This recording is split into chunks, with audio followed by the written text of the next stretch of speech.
Isang mapagpalang araw sa inyong lahat mga kabangers at mga kayanggaw. Nais ko lang pong ibahagi ang nakakatawa ngunit nakakakilabot na karanasan naming magkakaibigan. Ito po ay nangyari sa probinsya ng Bacolod.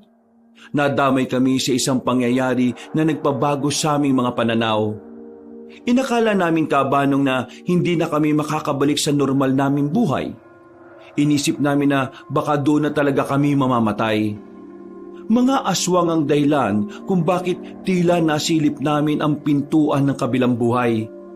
At kung papaano namin sila tinalo, subaybayan natin ang kwentong ito. Kilalanin niyo na lang po ko sa pangalang Eric. Kabanong, mga kabangers at mga kayanggaw, ito ang aking kwento. Pero bago tayo magsimula, kung maaari sana'y pindutin niyo muna ang subscribe button kung bago pa lang kayo sa channel nating ito. Mag-subscribe na rin po kayo sa iba pa natin mga channel na ang Pamela Clamil at Kabanong version 2.0. Kung wala po sa nabanggit ko ang pangalan ng channel at hindi po ang picture ko ang nakalagay sa profile pic, hindi po natin channel yon.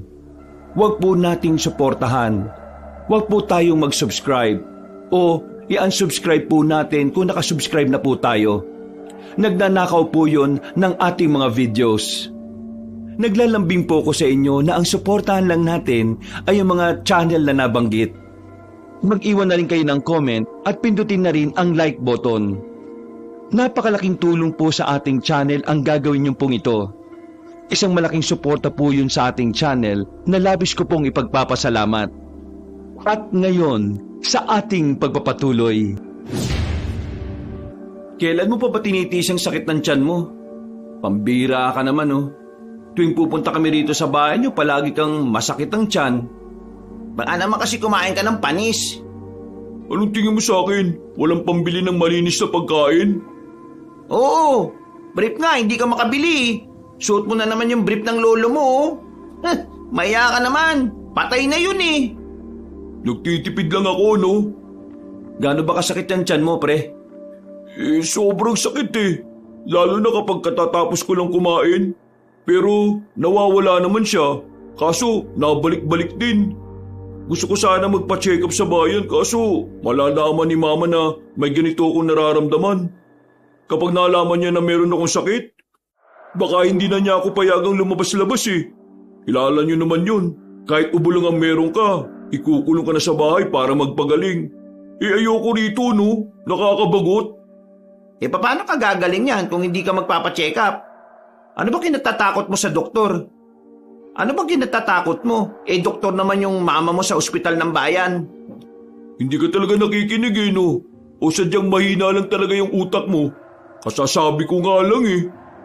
Walang ibang ospital dito sa atin, sa bayan lang. Kung gusto mo, bumiyahe ka ng mas malayo. Ang sakit na kasi nitong tiyan ko eh. Di pumunta ka na lang sa Maynila. Maraming ospital doon. Ang layo ng Maynila, no? Siraulo ka rin eh. Ayaw mo naman sa bayan eh. Ikaw yung siraulo. Sobrang sakit na nga kasi talaga. Meron akong alam na makakagamot sa'yo, pero hindi sa doktor. Ano yan? Mekaniko? Pakipaluwagan na nga rin tong tornilyo ko. Sumisikip na eh. Basta yung magagamot ako. Sino ba yan? Isang manggagamot sa lugar namin. Parang albularyo. Pumapasyal siya sa baryo namin para maghatid ng mga gamot sa mga tao. Libre lang minsan. Pero meron siyang tinatawag na premium. Yun yung may bayad.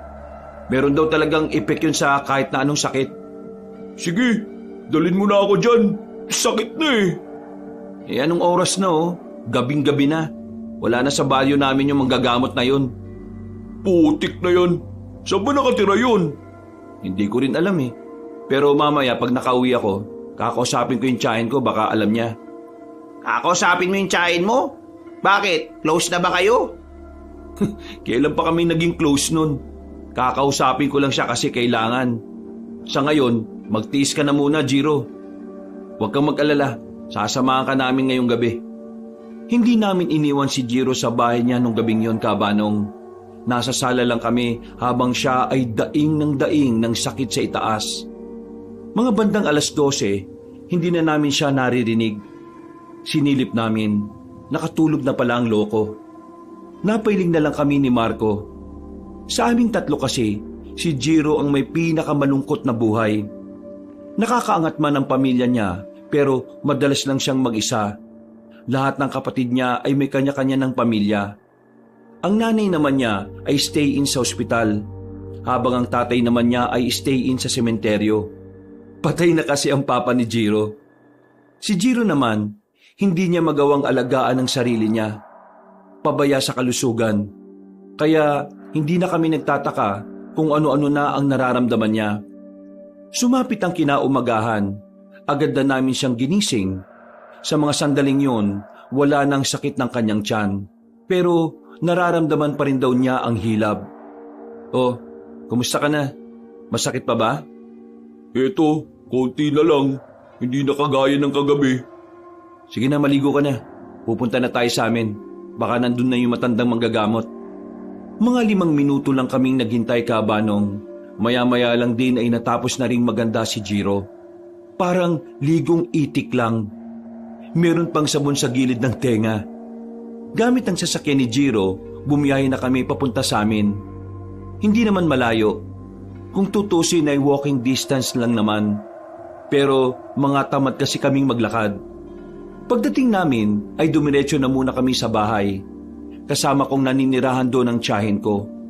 Sa kanya kasi iniwan ng nanay ko ang bahay nang mamatay ang mga magulang ko sa sakit. Sa bungad pa lang, nakasimangot na kagad ang tiyahin ko. Iritado kagad siya nang makita kami. Ano na naman ang gagawin nyo rito, ha? Magiinuman na naman kayo? Kaya aga-aga, ikaw Eric, wala ka nang trabaho puro ka pa inom. Tiya, hindi naman kami mag-iinom. At saka, malapit naman na ako magtrabaho Naghihintay na lang ako ng tawag. Tatawagan na lang daw kasi ako Anong tatawagan? Baka tatawanan. Ano bang gagawin nyo rito, ha? Tiya, kilala mo ba yung manggagamot na nagpupunta rito sa baryo natin? At bakit? Sino may sakit? Ikaw? Nako, ang bata mo pa para mamatay. Tiya, hindi ako. Itong si Jiro. Masakit kasi ang tiyan niya, ilang araw na. Kung ganun dapat ngang magpagamot kayo sa kanya. Ang pangalan niya Kepwing. Dokling? Bingi ka ba? Ang layo ng Kepwing sa Dokling? Pasensya na po. Alam niyo po ba kung saan namin siya makikita? Kailangan ko na pong gumaling Napapabayaan ko na po kasi yung iniwang negosyo sa akin ng kapatid ko. Alam ko kung nasan siya. Pero sa isang kondisyon. Pambihira naman. Bakit may kondisyon pa? Hindi na libre ang mga impormasyon ngayon, no? Ano akala nyo sa akin? Basta-basta lang na tao? May direkta akong koneksyon sa kanya, no? Ano pong kondisyon? Bayaran nyo ako at ituturo ko kung saan ang bahay niya. Sige po, kahit magkano. Basta gumaling lang po ako. Sobrang sakit kasi, lalo na pagkatapos ko laging kumain. Pag-abot ni Jiro ng pera sa tiyahin ko, parang nagningning kagad ang mga mata niya.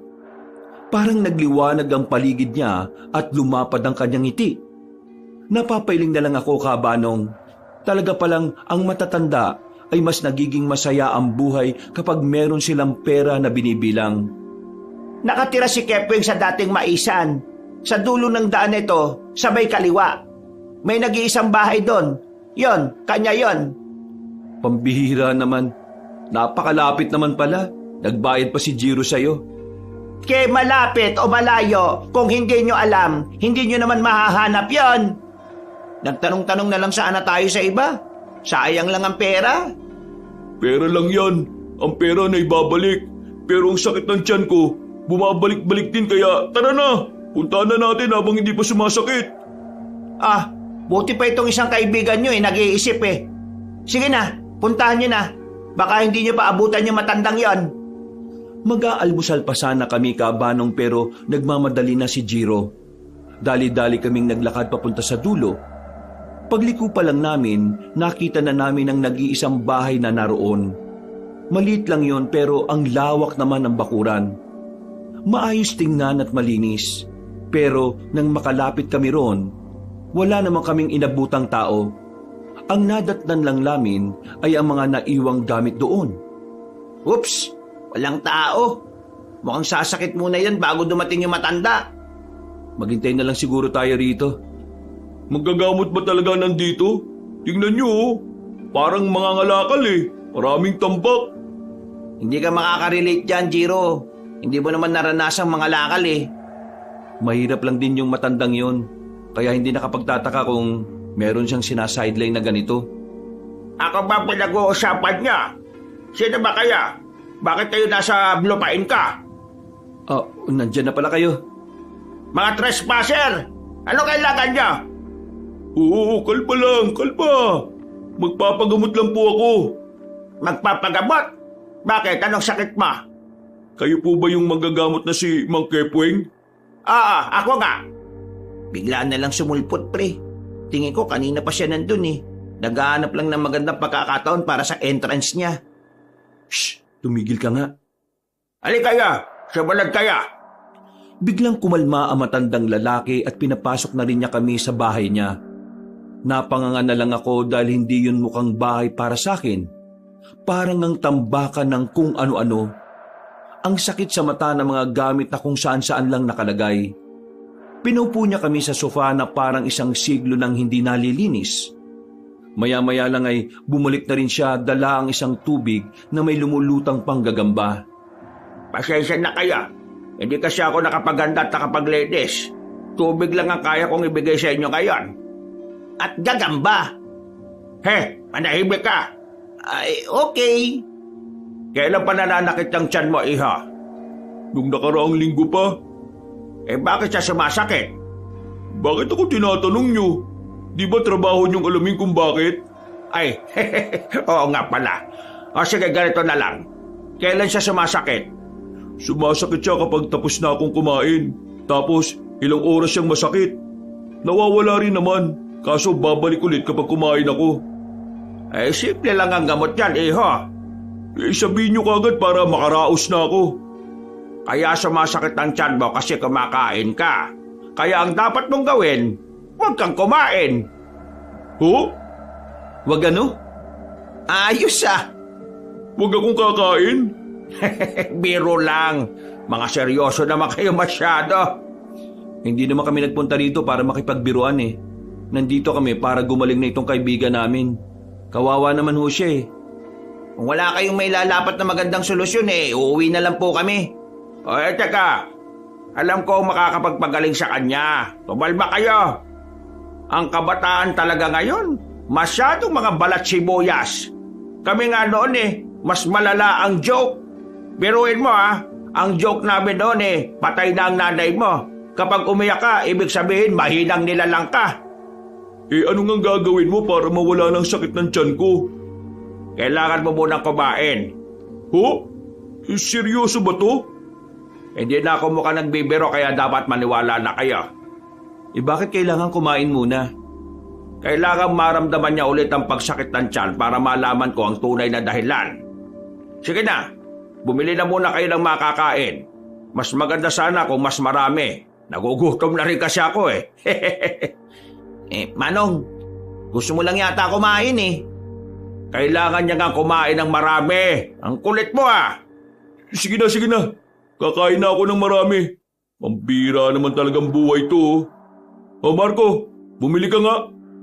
Agad na nag-abot ng pera si Jiro kay Marco Cabanong. Madali namang umalis si Marco para bumili ng makakain. Pagbalik niya, ang dami na niyang daladalang pagkain. Sabay-sabay na kaming nag-almusal noon. Marami din ang nakain ni Jiro para siguradong maumpisahan na ang gagawin ng manggagamot. Kalahating oras matapos kaming kumain, umatake na ang sakit ng tiyan ni Jiro. Namimilipit na siya. Agad namang kumilos si Mang Kepweng. May mga kinuha itong halamang gamot. Pati na rin mga dahon na pinanghahampas niya sa tiyan at mukha ni Jiro. Noong mga sandaling yon, iniisip namin kung seryoso ba si Mang Kepweng o nagtitrip lang. Pero hinayaan na lang namin siya kung anong magagawa niya para mapagaling ang kaibigan namin. Masakit pa ba? Oo, masakit. Wala namang nagagawa yung paghampas-hampas mo ng dahon eh. Huwag kang magmarunong bata. Wala kang alam sa ginagawa ko. Sige, tuwad. Oh? Bakit tutuwad? Wala namang bastusan. Bakit ako tutuwad sa'yo? Visit ka ba? Tumuwad ka. Para maalis natin ang sakit ng tiyan mo. Tutuwad ka ba o bahala ka na sa buhay mo? Eh ano nga gagawin mo sa akin? Basta sumunod ka na lang. Kahit na nag-aalangan, sinunod na lang ni Jiro ang inutos na matandang manggagamot. Tumuwad siya sa harapan ni Mang Kepweng.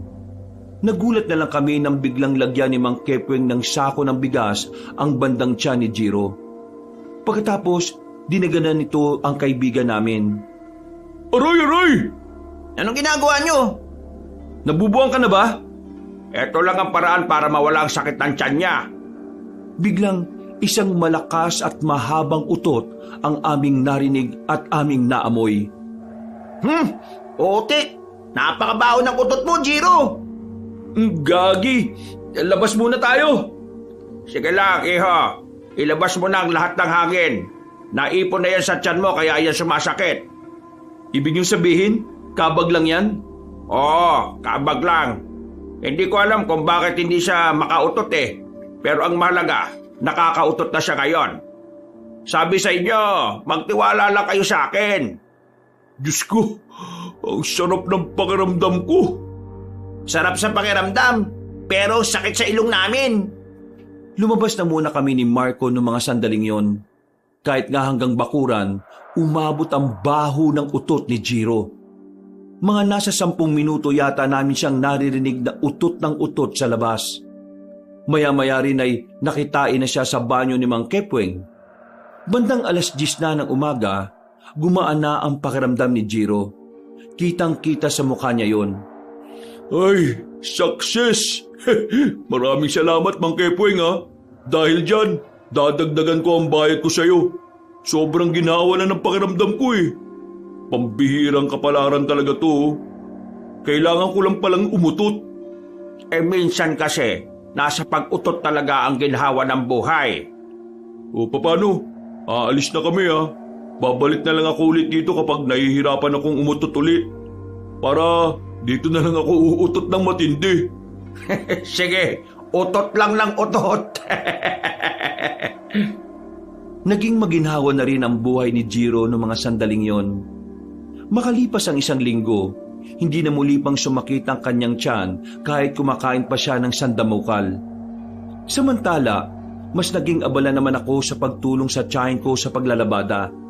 Hindi pa rin kasi ako tinatawag ng inaplayang kong trabaho sa bayan. Mabuti naman at naisipan mo akong tulungan sa paglalaba ko. Ang hirap kayang kumita ng pera.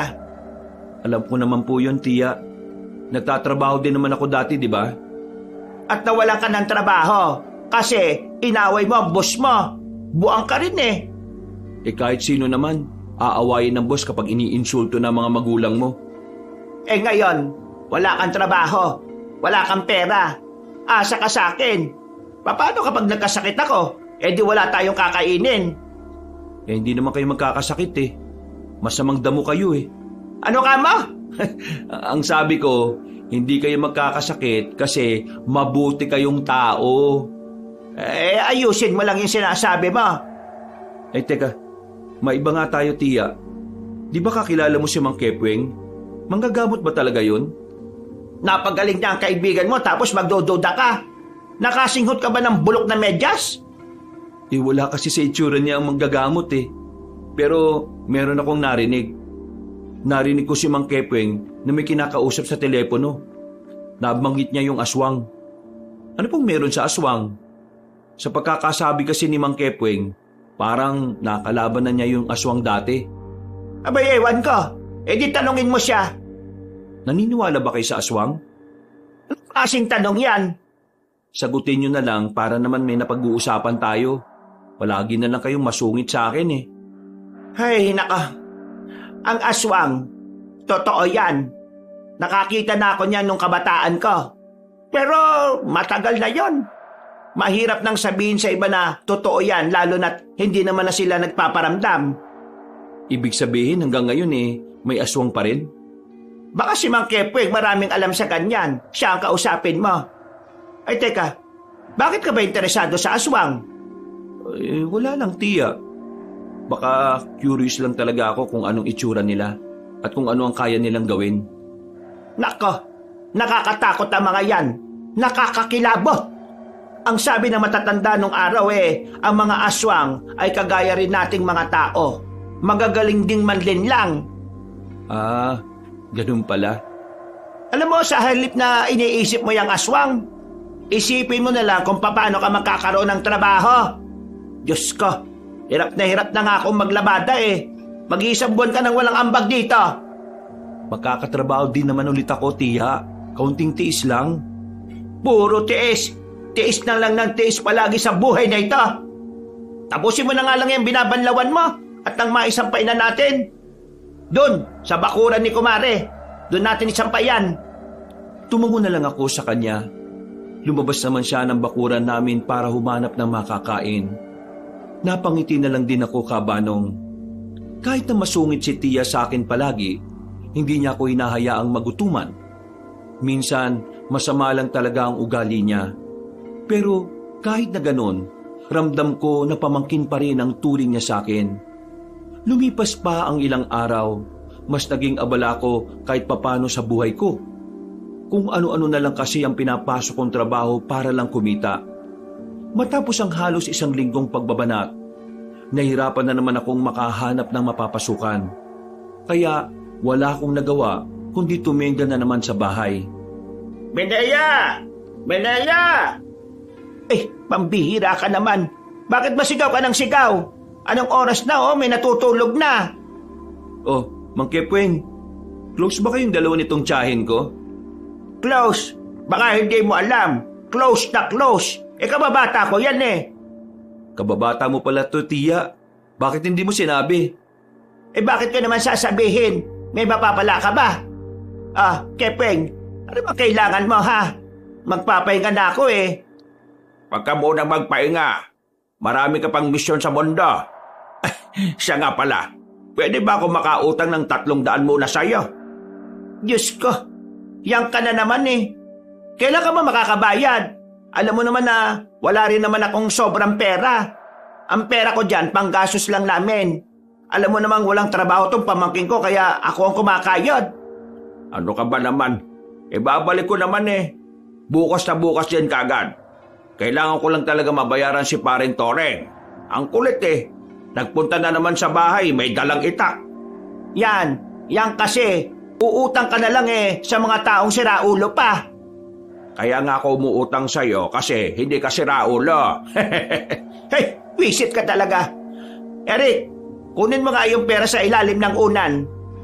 Agad akong pumunta sa kwarto ng tiyahin ko, Kabanong. Mula roon, narinig ko kung ano ang kanilang pinag-uusapan. Ano ba kasing balita doon sa mga aswang na sinasabi mong maibebenta na sa mga incheck? Yun na nga ang problema Naibenta na pero hindi naman ako nahatian ng kita ng mga kapwa ko manggagamot. Mga siraulo yung sila Pedring Sinulo yung pera. Kayon hindi ko na mahanap.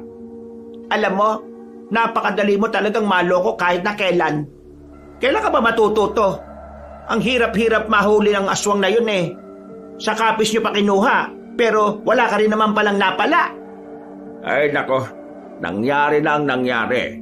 Hindi na may babalik. Kapag nakita ko naman si Pedring sasapakin ko naman siya sa mukha ng malakas. Baka sakaling magising yung siraulong yon. Dahil sa mga narinig kong yon, parang mas lalo akong naging interesado sa mga aswang. Namanga kasi ako sa ideyang nakahuli sila ng aswang at nagawa pa talaga nilang ibenta. Akala ko kasi dati, kinatatakutan ng mga tao ang mga nilalang na yon. Hindi ko kayang sarilihin ang mga narinig ko. Kaya nang magpunta ako sa bahay ni Jiro, hindi na ako nagdalawang isip na ikwento sa kanila. Ha? Seryoso ka ba? Ang pagkakaalala ko lang sa sinasabi mo, manggagamot lang si Mang Kepweng. Yun nga rin ang alam ko pero narinig ko talaga. Tapos itong tiyahin ko, alam yung tungkol sa bagay na yun. Alam mo, may kutob ako. Kutob na alin? Yang tiyahin mo at si Mang Kepweng may something. Para ka siraulo. Matatanda na sila, pinag-iisipan mo pa ng kung ano-ano. Age is just a number, no? Kung talaga, gawa-gawa ka talaga palagi ng issue. Hindi ko maiwasang hindi ma-curious eh. Dapat alamin mo kung involved ang tiyahin mo. Kasi kung involved ang tiyahin mo, problema yan. Kakaiba ko man ang mga aswang kapag gumanti. Nabasa ko lang naman sa mga lumang article. May mga aswang talaga na hindi natatakot sa mga tao. Paano ko malalaman? Palagi namang galit sa akin yung tiyahin ko kapag kinakausap ko. Ang mabuti pa, si Mang Kepweng na lang ang kausapin mo. Napailing na lang ako, Kabanong. Alam ko kasi na magsasayang lang ako ng oras kapag ginawa ko yon. Alam ko naman kasing malabong kausap si Mang Kepweng. Kung ano-ano ang sinasabi. At baka mamaya, uutangan din ako kahit na alam naman niyang wala akong trabaho. Makalipas pa ang ilang araw, mas napapadalas na ang pag-uusap ni Mang Kepweng at ng tiyahin ko. Nakakapagtaka kasi dati-rati naman ay hindi nagpupunta ang matandang manggagamot na yon sa bahay namin. Nakakapag-usap lang sila kapag nagkakasalubong sila sa daan. Sa mga nakalipas na araw, mas lalo ring lumala ang pagiging curious ko sa mga aswang dahil lagi kong naririnig kay Tia at kay Mang Kepweng. Gumawa na rin ako ng sarili kong pagsasaliksik. Pumupunta pa ako sa bayan para lang makapagbasa-basa ng mga libro na patungkol sa mga aswang. Kahit na papaano, nagkakaroon naman ako ng kaalaman. Pero hindi pa rin ako makontento. Parang gusto ko mismo na manggaling mismo ang mga impormasyon sa mga taong inaasahan ko. At ang taong yon ay walang iba kundi si Mang Kepweng. Eric, bakit nandito ka? May pinapakuha ba ang tiyahin mo? Nagbayad na ako sa kanya nung nakaraan na. Hindi naman po yun ang pinunta ko. Ano? Gusto mo ba ng suntukan? Pwede mo ba akong papasukin? Oo naman.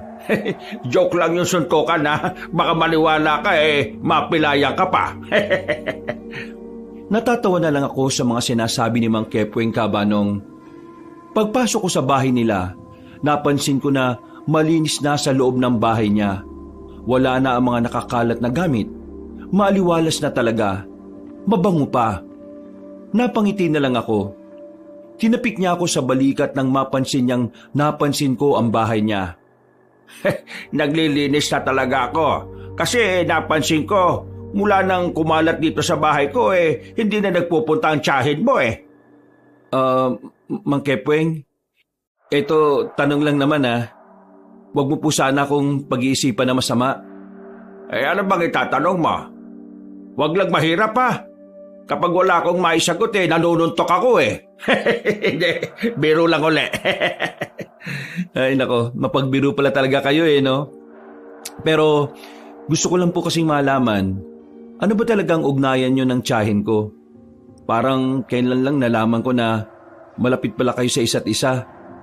Bakit hindi ko yun napansin dati? Hindi ko nga alam na taga rito ka rin sa baryo Akala ko dumadalaw-dalaw ka lang. Alam ko na darating ang araw na itatanong mo rin yan. Kaya naihanda ko ng isasagot ko dyan. Sa totoo lang, wala namang namamagitan sa amin ang tiyahin mo. Pero totoong magkababata kami. Sa katunayan, naging kaibigan ko nga rin ang kapatid niya, yung tatay mo. Yun lang, magkababata at magkaibigan lang kami. Sige, naintindihan ko na. Ganun pala talaga kalalim ang samahan ninyo. Kaya pala, pati yung tungkol sa aswang alam din ni Tia. Aswang? Bakit naman niya malalaman? Ang lakas niyong mag-usap palagi Kaya palagi ko ring naririnig. Hindi ka makakapagkaila sa akin, Mang Kepweng. Narinig ko rin na meron kayong nahuling aswang na ibebenta sa mga incheck. Ang kaso, di ka naman napartihan nila, Mang Pedring. Sabihin mo nga sa akin, Mang Kepweng, trabaho mo rin bang manghuli ng aswang? May kinalaman ba ang tiyahin ko sa trabahong yon? Masyado ka lang nag-iisip. Hindi ako napapraning, Mang Kepweng. Si Tia na lang ang pamilya ko. Kahit na madalas kaming hindi magkasundo, siya ang tinuturing kong huling magulang. Kaya gusto kong malaman kung may kinalaman si Tia sa trabahong yon. Kasi nag-aalala ako para sa kaligtasan niya. Bumuntong hininga si Mang Kepweng. Baka sa mukha niya ang pagkabahala. Yun ang unang pagkakataon na nakita ko siyang ganon. Kung sasabihin niyo sa akin, kayo na ang idol ko. Ha? Talaga? Oo naman. Mataas ang paghanga ko sa mga taong nagsasabi ng totoo. Alam ko namang inuuto mo lang ako. Pero sige, sasabihin ko na sa'yo. Pero wag mo nang sabihin sa tiyahin mo na sinabi ko sa'yo, ha? Totoo na ang isa sa mga trabaho ko mula noon hanggang ngayon ay ang manugis ng aswang. Malaki kasi ang bayad doon. Kasi kapag nahuli mo ang aswang, pwede mong ibenta yun sa mayayaman. Ginagawa nilang pampaswerte ang mga aswang na yon. O kaya naman, sila mismo ang pumapatay. Oo, nagbabayad sila ng malaking halaga para lang maranasang makapatay ng aswang. Pero dahil naubos na ang mga aswang dito sa probinsya natin, nahirapan na ako makahuli. Kaya heto, nanggagamot ako. Si Minea, dati ko siyang kasama sa trabahong ito. Hindi ka maniniwala na dumadali rin ang aswang ang tiyahin mo noon. Tumigil lang siya kasi sabi niya, gusto na niyang magbagong buhay. At isa pa, hirap na rin siya kumilos. Bukod doon, ang pinagkakakitaan pa ng tiyahin mo ngayon may mga baguhang manunugis na kumukonsulta sa kanya. Binabayaran siya para sabihin lahat ng mga alam niya. Kapag nakikita mong umaalis ng maaga ang tiyahin mo, yun na yun. Hindi totoong paglalabada ang pinagkukunan niya ng pera. At saka, uutang ba ako sa kanya palagi kung paglalabada lang ang trabaho niya? Nakakabigla niyang pinagsasasabi niyo. Hindi ko kailanman inisip na may ganun trabaho ang tiyahin ko. Pero, totoo pala talagang nagbabayad siya sa lahat ng impormasyong nalalaman niya. Pero hindi ba delikado yung buhay niya? Ngayong retired na siya, hindi ba babalikan siya ng mga aswang? Eric, ang buhay ng mga kagaya namin ay palaging nasa panganib. Anumang oras, pwede kang atakihin ng aswang. Ang mga kagaya namin, literal na kaaway ng mga nilalang na yon. Kaya manggagamot ka, albularyo, manunugis o antigero. Pero ang maganda kasi ngayon, marami nang manunugis dahil sa ginagawa ni Minea. Kaya mga aswang, lumiliit na rin ang mundo. Diyos ko, ito yata ang malaking plot twist ng buhay ko ah. Plot twist? Ang ibig kong sabihin nun, yung mga pangyayaring hindi mo inaasahan mangyayari sa buhay mo. Nasabi ko na sa iyo yung gusto mong malaman. Ngayon, ako naman ang maitatanong sa iyo. Ano ho yun? Gusto mo bang kumita ng pera kahit nanonood ka lang? Ho? Lumapad ang ngiti matapos sabihin yun sa akin. Kaya pala isasama niya ako sa lakad niya, kapalit nun babayaran niya ako. Magiging helper niya ako sa panggagamot.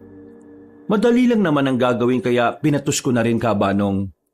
Kahit alanganing oras na, lumaga pa rin kaming dalawa. Kailangan ko rin naman kasi ng pera. Hiyang-hiya na kasi ako sa tiyahin ko. Wala ka namang ibang gagawin kundi alalayan lang ako. Minsan kasi yung ginagamot ko parang sinasapian. Makulit, malikot. Minsan nga gusto kong batukan Kung yun lang naman po ang gagawin madali lang naman siguro. Ayan na pala. Nandito na tayo. Kita mo yung babaeng yon? Yun ang gagamutin ko. Ang ganda niya na. Magaling akong pumili, no? Ho? Ay, magandang gabi sa'yo, Binibini. Nandito na ako para gamutin ka. Pambira naman, Mang Kepweng. Anong oras na? Ang usapan natin 7:00. Ay, pasensya ka na, Iya, ha? Medyo may inasikaso lang akong ibang bagay bakit? Gustong-gusto mo na bang gumaling? Ano bang masakit sa'yo? Nahihirapan kasi akong humingi. Nahihirapan kang huminga? Ibig sabihin naninikip ang dibdib mo? Baka naman kasi masikip lang yung bra mo. Dapat alisin mo muna. Uy, sinasabi mo dyan? Hindi, biro lang. Tara na, pasok na tayo. Pinapasok na kami ng babae sa loob ng bahay nito, Kabanong. Malaki at malinis. Habang umiinom kami ng kape, ay kinakausap ni Mang Kepweng ang babae. Inaalam niya kung ano ang mga naging dahilan ng paninikip ng dibdib niya. Habang nakikinig ako, napapailing na lang din talaga ako. Halatang halata kasi na nang mamanyak lang si Mang Kepweng. Iha, seryoso na ha? Kailan nagsimulang manikip ang dibdib mo? Nung may makausap akong babae sa palengke, masama ang tingin niya sa akin eh. Akala ko nga kilala ko hindi naman. Hapon lang yon. Kanina paggising ko, masikip na ang dibdib ko at masama na ang pakiramdam ko. May iba ka pa bang napansin sa babaeng yon? Napansin? Oo, meron. Nagalit siya dun sa isang ali nung alokin siya ng tindang bawang. Napansin ko lang na masyado siyang maldita. Biglang sumeryoso ang mukha ni Mang Kepweng. Alam kong meron siyang naisip na kakaiba. Pero pinili niyang hindi na muna yung pagtuunan. Maya-maya pa, meron nang inilabas na kung anong gamit si Mang Kepweng. May binasa na muna siyang libro na ayon sa kanya, padasal yon para sa gagawin niyang panggagamot. Huwag ka magagalit ha. Kailangan kong hilutin ang bandang dibdib mo. Huwag ka mag-alala. Hindi naman ako titingin eh. Kailangan ko lang talagang malaman kung ano ang meron dyan. Hindi ko yun malalaman kung hindi ko mahahawakan. Sigurado kang hindi mo ako mamanyakin ha? Gagamutin kita, iha. Hindi ko gagawin sa'yo yun. Hindi ko gagawin sa'yo yun. Ano ka ba naman? Diyos ko, paraan talaga. Eric, lumabas ka muna. Ho? Akala ko ba helper ako? Nakita ko kasing wala ka palang ganong gagawin dito. Kasi naninikip lang naman palang dibdib at masama ang pakiramdam. Pambihira. Sosolohin mo lang Sinunod ko na lang ang sinabi ni Mang Kepweng, Kabanong. Lumabas na lang ako. Na mga 10 minuto na ako naghihintay sa labas, narinig ko na may mga kumakalabog na sa loob. Kasunod noon ay malalakas na angil. Sa mga pagkakataong yon, kinilabutan ako. Lalapit na sana ako roon pero nakita ko na lang na lumabas na si Mang Kepweng. May dugo na siya sa bandang balikat. Oh, Mang Kepweng, ano nangyari? Aswang pala sa naulong babae yan Ho? Aswang? Pinlano niya ang lahat ng to para patayin ako. Gano'n na pala ako kasikat para gawin niya yon. Hoy, babae! Lumabas ka dyan! Kalabanin mo ako rito! Hinamon mo pa talaga? Duguan ka na Watch and burn! Anong burn? Baka learn! Natigil lang ang pag-uusap namin nang biglang kumalabog na ang bintana. Lumabas doon ng babaeng si Elaine. Nasa mga sandaling yon, iba na ang itsura. Malayong malayo na sa maganda nitong muka. Anong ginawa mo sa mga nakatira sa bahay na yan? Gusto mong malaman? Pwes, patayin mo ko. Sira din pala ang ulo mo no? Paano ko malalaman kung patay ka na? Ikaw na lang ang natitirang manunugi sa listahan ko. Kapag nakuha ko ng ulo mo, matutuwa sa akin si Pinuno. Hindi mo makukuha ang ulo ko. Sa taas man o sa baba. Pambihira, bastos ka pa rin sa ganitong sitwasyon? Gumilid ka nga, Eric. Panoorin mo kung paano ko pupulbusin ang babaeng ito. Sigurado ba kayong kaya niya yan? Wala ka palang tiwala sa akin no? Manood ka! Nagpatunog pa ng daliri si Mang Kepweng. Maya-maya lang umatake na rin sa kanya ang babaeng aswang. Kamao sa kamao ang labanan nila. Parang hindi babae si Elaine, pero parang hindi naman matanda si Mang Kepweng. Pareho silang malakas at mabilis. Para akong nanonood ng isang action movie na hindi nakakatamaan yung dalawang naglalaban. Totoo nga ang usap-usapan. Mahusay ka talaga Mukhang marami ka nang nalalaman sa akin Nakakahiya naman kasi wala akong alam sa iyo Hindi ba na kailangan malaman kung ano pa ang tungkol sa akin? Kasi ngayong gabi, ihatid na kita sa hukay. Pwede bang magdamit ka muna? Nakakaabala yung dibdib mong mabuhok Muling lumapit sa kanya ang babaeng aswang. Sa pagkakataong yon, ay tila kalkulado na ng aswang ang mga galaw ni Mang Kepweng. tinamaan na siya sa dibdib at sa mukha. Agad namang itong napaatras. Hindi pa man nakaka-recover si Mang Kepweng, muli siyang nakatanggap ng suntok. Napaatras at napadikit na siya sa dingding ng bahay. Tutulong na sana ako pero hindi niya ako pinayagan. Manood ka lang dyan, Eric. Nagsisimula pa lang naman ang laban eh. Nagsisimula pa ba yan? O nagsisimula ka ng matalo? Hindi pa ako seryoso. Kapag ako nagseryoso, tanggal ang panga nito. Kung ganon, magseseryoso na rin ako. Umangil na naman ang babaeng aswang. Bigla na lang humaba ang mga kuko nito. Sa pagkakataong yon ay mas lalo kong kinabahan para kay Mang Kepweng. Nababahala ko sa posibilidad na baka madali siya ng mahahabang kuko na yon. Humanda ka, matanda ka. Sige, lapit! Gumapang ang babaeng aswang papunta sa kanya. Nanlalaki ang mga mata ko dahil lang nasa utak ko katapusan na ng matandang yon. Pero nagulat na lang ako sa nangyari. Nakailag si Mang Kepweng. Nagawa niyang suntukin ng malakas sa panga ang babae. Sa ginawa niyang yon ay nakaramdam ng pagkahilo si Elaine. Dumistansya ito habang nakahawak sa ulo. Bakit? Nakita mo na ba mga bituin na umiikot sa ulo mo? Huwag ka mag-alala. Sa susunod kong suntok, buwan naman ang iikot sa ulo mong babae ka. Sasapakin pa sana ulit ni Mang Kepweng ang babae pero bigla na lang itong tumalon papunta sa bubungan. Hindi ba tayo tapos, tanda? Babalikan kita. Narinig ko na yung linyahan na yan. Pero sa susunod natin pagkikita baka mauna ka na sa impyerno. Pag-alis ng aswang ay kagad ko na rin nilapitan si Mang Kepweng. Duguan siya pero parang wala lang yon sa kanya. Ni hindi ko man lang nakitang ininda niya ang sakit. Sigurado ka bang ayos ka lang talaga? Ay oo naman, ayos lang ako. Malayo naman ito sa utak eh. Tulungan mo na lang ako maglakad papunta sa inyo. Ho? Bakit sa amin? Ang tiyahin mo ang gagamot sa akin. Hindi ko kayang gamutin ang sarili ko. Oo, sige na nga. Para mas mabilis kaming makabalik sa bahay, binuhat ko na siya. Pagdating namin, nadatnan namin si Tia na nasa bakuran habang naglalaga ng kamoting kahoy. Napatayo siya nang makitang duguan si Mang Kepweng. Anak ng 77 puting tupa, oh. Anong nangyari sa siraulong yan? Nakalaban niya yung aswang eh. Ayun, nadali siya. Pero nasapak naman niya sa panga yung babaeng aswang. Tumakas. Yung gagamutin ko sana ngayong gabi, aswang pala. Hindi ko naramdaman. Hindi ko man lang nahalata eh. Paano niyo mahahalata wala ka namang ibang inatupag kundi ang manyakin ng babae. Walang yaka pala talaga eh. Anong ginagawa niyan dito? Itakbo mo na yan sa pinakamalayong ospital.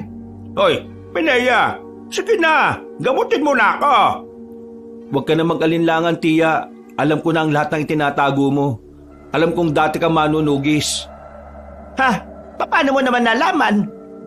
Pwede bang gamutin mo muna ako at mamaya na kayo mag-usap? Kasi nararamdaman ko na yung hapdi eh. Baka pwede naman. Ay siya, sige na. Ipasok mo na yung matandang yan. Humanda ka sa akin mamaya, Kepweng ka.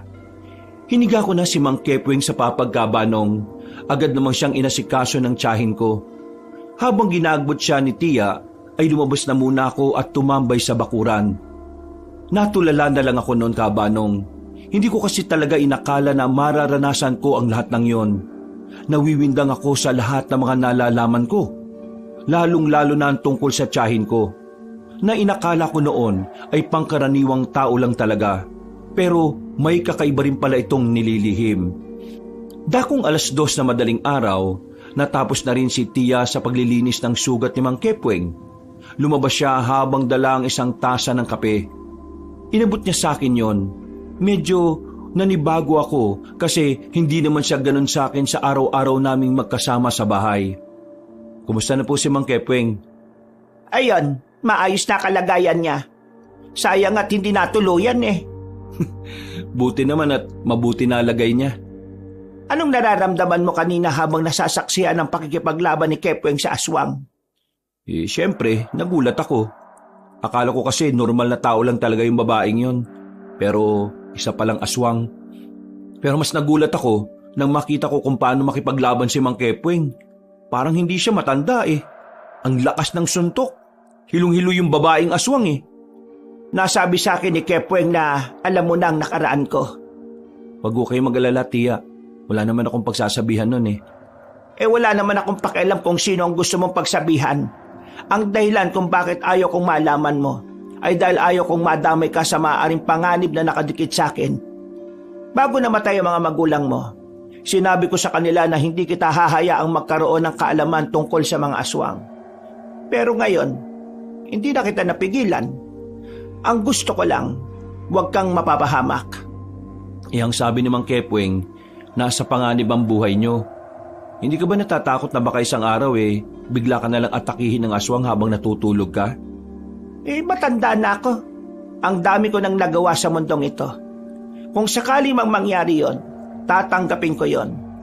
Mas nakakatakot kapag namatay akong walang dalang karangalan pag-akyat sa langit. Hindi ko inakala na may ganyan ka palang side, tiya. Ang pagkakakilala ko lang sa'yo, palagi kang iritado, buwisit na buwisit ka sa buhay.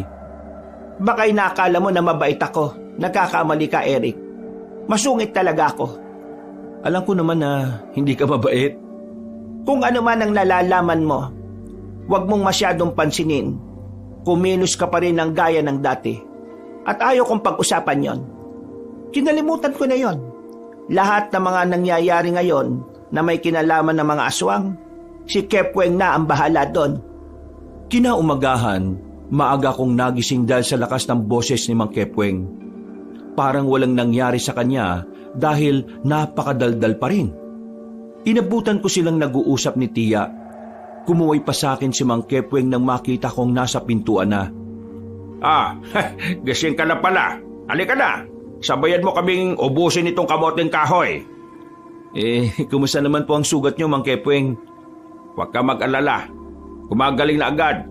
Itong tiyahin mo kasi expert yan sa panggagamot. Nung araw kasi, bigwas na kaya kita riyan. Kasasabi ko lang na ayaw ko ng pag-usapan ng nakaraan eh. Napakamot na lang sa ulo si Mang Kepweng. Pagkatapos ng usapang yon, ay inihatid ko na rin si Mang Kepweng sa bahay nila. Ako naman ay dumiretso na lang sa bahay ni Jiro para ikwento ang mga nangyari. Pero pagdating ko sa bahay nila, inabutan ko si Jiro na parang problemado. Si Marco naman sa gilid napapakamot na lang sa ulo. Anong nangyari dyan? May problema pero ayaw pang sabihin. Saka na raw kapag ready na siya. Ha? Anong problema, pre? Pre, hindi ko alam ang gagawin ko. Gagawin sa ano? Anong nangyayari? Yung babuyan na pinapatakbo ko, pre. Lagas. Paanong lagas? Nawala? Hindi. Patay. Pinatay. Pinaslang. Dinedo. Ano? Kanina, tumawag sa akin yung katiwala ko sa babuyan. Pagbukas daw nila ng babuyan, yung mga baboy patay na. Wala nang mga dugo yung baboy, pre. Wala na ring laman loob. Ang sabi ng katiwala ko, meron siyang nakitang babae doon. Parang aswang daw eh. Mahaba ang buhok ng babae, matangkad, maputi, nakasuot ng itim na damit at pantalon na maong. Ha? Bakit alam mo? Kagabi, may nakalaban si Mang Kepweng na babaeng aswang. Nagpanggap na magpapagamot sa kanya. Aswang pala. Tingin ko, matapos talunin ni Mang Kepweng yon, naghanap siya ng makakain para maibalik yung lakas niya. Kasalanan pala to ni Mang Kepweng eh. Kung hindi niya kinalaban, hindi manghihina yung aswang.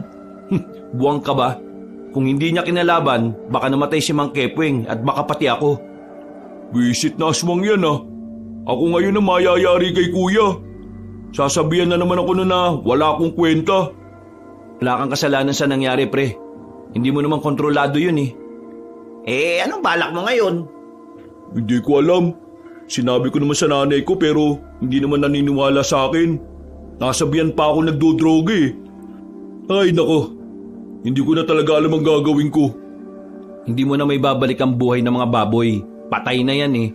Pero pwede silang palitan. Ang gawin mo, lahat ng ipon mo, ipambili mo na lang ng bagong baboy. Hindi muna ako bibili ng baboy hanggat may aswang pa. Papatayin lang ng aswang yun eh. Kaya mabuti pa, papatayin ko muna yung aswang na yan. Eric, sabihin mo nga dyan kay Mang Kepweng, turuan niya ako kung paano makakapatay ng aswang. Ha? Sigurado ka ba? Makapatay nga ng lamok, hindi mo magawa eh. Baboy pa kaya? Ikaw na lang kaya patayin ko para magawa ko ng maayos. Puro ka kontra eh. Dahil sa nangyari sa baboyan nila Jiro, parang nabuhay sa katauhan niya ang katapangan ng isang nais makaganti. Hindi ko na siya nagawang pigilan. Nagpasama na siya sa akin para kumonsulta kay Mang Kepweng. At dahil kaibigan namin siya, hindi kami pumayag na mag-isa niyang haharapin ang laban niya. Baka akala nyo ganun lang kadaling kumalaban ng mga aswang ha? Dito away bata na kahit na anong oras pwede kang gumante. Bakit ba kayo tumatawa? Ano bang nakakatawa? Namatayan na nga ako ng maraming baboy eh. Pinagtatawanan niyo pa ako. Kasi mababaw lang ang dahilan ko. Ano ba dapat ang dahilan para maging karapat-dapat kumalaban sa mga aswang? Nako, seryoso yan ha. Di yan dapat binibiro, Mang Kepweng. Hindi ko naman minamalit ang nangyari sa'yo. Ang akin lang naman, para umubra ka sa mga aswang, kailangan mo ng maraming karanasan. Kayo, bigla-bigla lang kayong nagdesisyon.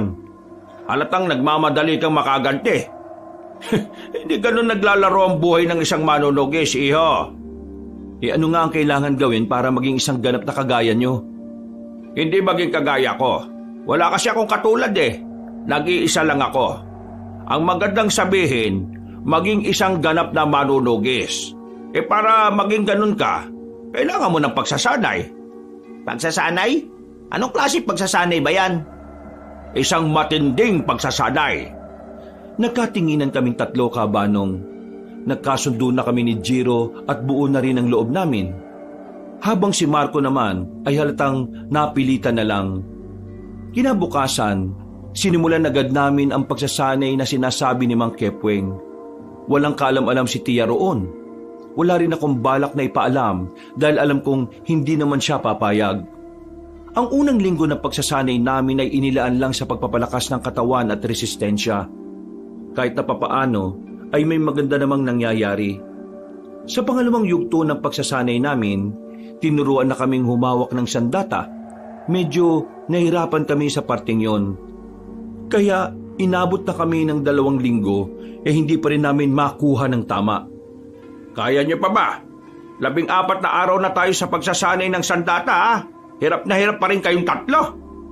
Kaya nga nagsasanay para masanay Hindi kami susuko hanggat hindi namin nagagawa ng tama. Alam nyo kasi, hindi dapat nasasayang ang araw natin. Itong tinuturo ko sa inyo, dapat nakukuha nyo na ito ng 5 araw lang. Kasi habang nasasayang ang araw natin, yung pumatay sa mga baboy mo iho, malakas na ulit ngayon. Turuan niyo pa kami. Makukuha rin namin yan. At saka, bakit ba kayo naangal? Nagbabayad naman si Jiro sa inyo Kung sa bagay, di tara, tuloy ang pagsasanay. Naalarma kami nang marinig namin ang mga kaluskus na yon. Unang pumasok sa utak namin ay baka may mga aswang na sa paligid. Sumenya si Mang Kepweng para maghanda kami. Akala ko noon magagamit na namin ang mga itinuro ni Mang Kepweng. Pero hindi pa pala. Isang matandang lalaki ang bigla na lang lumabas sa halamanan. Tulungan niyo ako, pakiusap. Nawindang kami na mapag-alamang sugatan na matandang yon. Sobrang dami niyang hiwa sa katawan. Malalalim. Umaagos din ang dugo niya at nakikita naming parang nahihirapan na siya. Ano nangyari sa'yo? Yung mga rebelde. Ay, tulungan niyo ako. Higa natin siya na maayos. Daling kaya natin siya sa ospital. Wag, ayoko. Bigyan niyo lang ako ng... Lalabas pa tayo ng gubat. Sobrang layo pa ng ospital. Meron ako ipapainom sa kanya para hindi niya maramdaman ng sakit. Ako bahala.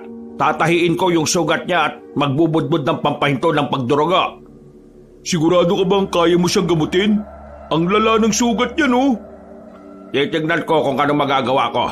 Basta, mapabagal lang natin ang pagdurugo kakayanin niyang makasalba. Kung mauna na tayo, Marco. Para habang ginagamot ni Mang Kepweng, hahanap na tayo ng sasakyan. Sakaling hindi mo bratong gagawin niya. Magbabakasakali tayong itakbo na siya kung saan siya pwede na mas malapit na ospital. O di, sige. Bilisan niyo lang 2 Agad-agad na umalis ang dalawang kaibigan ko. Naiwan kami ni Mang Kepweng kasamang matandang hirap na dahil sa mga sugat niya. Hindi na siya nakapagsasalita. Kaya noong mga sandaling yon, wala nang sinayang na sandali si Mang Kepweng. Kinuha na niya ang likido na nakalagay sa maliit na garapon. Kulay pula yun na medyo malapot. Agad niya yung pinainom. Ang sabi ni Mang Kepweng, pampamanhid daw yun ng katawan. Pagkatapos noon, meron naman siyang ibinudbud sa mga sugat na matanda. Halos mamilipit sa sakit ang matandang lalaki. Sobrang hapdi. Kailangan ko lang tahiin habang bumabagal pa ang pagdurugo. Kaso ang dilim hindi ko makita. Nasaan ba yung dala nating flashlight? Naiwan ko sa bahay Ay, pambihira naman Meron ka bang posporo? Meron. Kukuha lang ako ng mga tuyong sanga na pwedeng padingasin. Ay sige, ako na. Bantayan mo na lang itong matandang to. Kailangan ko rin kasi humanap ng dahon ng bayabas O sige ho, bilisan nyo Nagmamadaling umalis si Mang Kepweng Kabanong. Habang ako naman, binantayan ko lang ang matandang lalaki. Nung una, akala ko hindi na niya kinaya. Bigla lang kasing hindi na siya gumagalaw. Manong, naririnig niyo po ba ako? Buisit, bakit bang tagal niyang bumalik? Makailang ulit kong inalog-alog ang matandang lalaki. Sa huli kong pag-alog sa kanya, muli siyang dumilat. Bumangon siya nang hindi man lang ginagamit ang kamay niya. Napaatras ako, natumba dahil sa pagkabigla. Para siyang patay na nabuhay. Nagpatunog-tunog pa siya ng leeg. Manong, anong nangyayari sa inyo? Ay, mabuti naman at nasagip pa ako. Akala ko mamamatay na ako Teka, paanong ayos na kayo? Kanina lang hirap na kayo Pakisabi sa kasama mo, maraming salamat. Utang ko ang buhay ko sa kanya, kaya hahayaan ko muna siya. Ha? Teka, saan ka pupunta? Baka makita ka na naman ng mga rebelde. Magpapahinga na muna ako sa amin. Sige. Ho? Sandali lang Naglakad na siyang mabilis na parang walang nangyari. Naiwan akong windang na windang. Hindi ko alam kung paano ang isang matandang halos maghingalo na ay bigla na lang lumakas. Nasaan na yung matanda? Uy, tinatanong kita. Ho? Ang sabi ko, nasaan na yung matanda? Bakit wala na? Mang Kepweng, hindi ka maniniwala sa sasabihin ko. Yung matanda, umalis na. Ha? Anong umalis? Critical ang lagay nun. Anong umalis ang pinagsasasabi mo? Kaya nga di ba ang sabi ko, hindi ka maniniwala. Totoong umalis na siya. Nagulat nga rin ako Kanina kasi, parang hindi na siya humihinga. Tapos, nung binitiwan ko na siya, bigla na lang siya bumangon. As in, parang walang nangyari. Ewan ko. Kahit ako nababaliw rin sa kakaisip kung paanong nangyari yun Eric, alam kong pagod kayo sa pagsasanay. Pero itong sinasabi mo, kabaliwan talaga Ano ba talaga nangyari? Yun na nga ang nangyari. Bakit bang ayaw niyo maniwala sa akin? Paano nga ako maniniwala sa sinasabi mo? Napaka-imposible. Yan din ang naisip ko ngayon.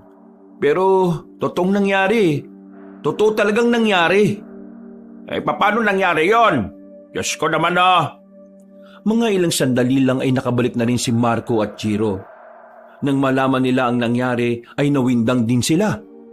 Hanggang sa makaalis na kami sa lugar na yon ay hindi pa rin maalis-alis sa isipan ko kung bakit biglang lumakas sa matandang tinulungan namin. Tahimik lang kaming nasa bakuran ni Mang Kepweng. Lumamig na ang kape na tinimpla niya para sa amin.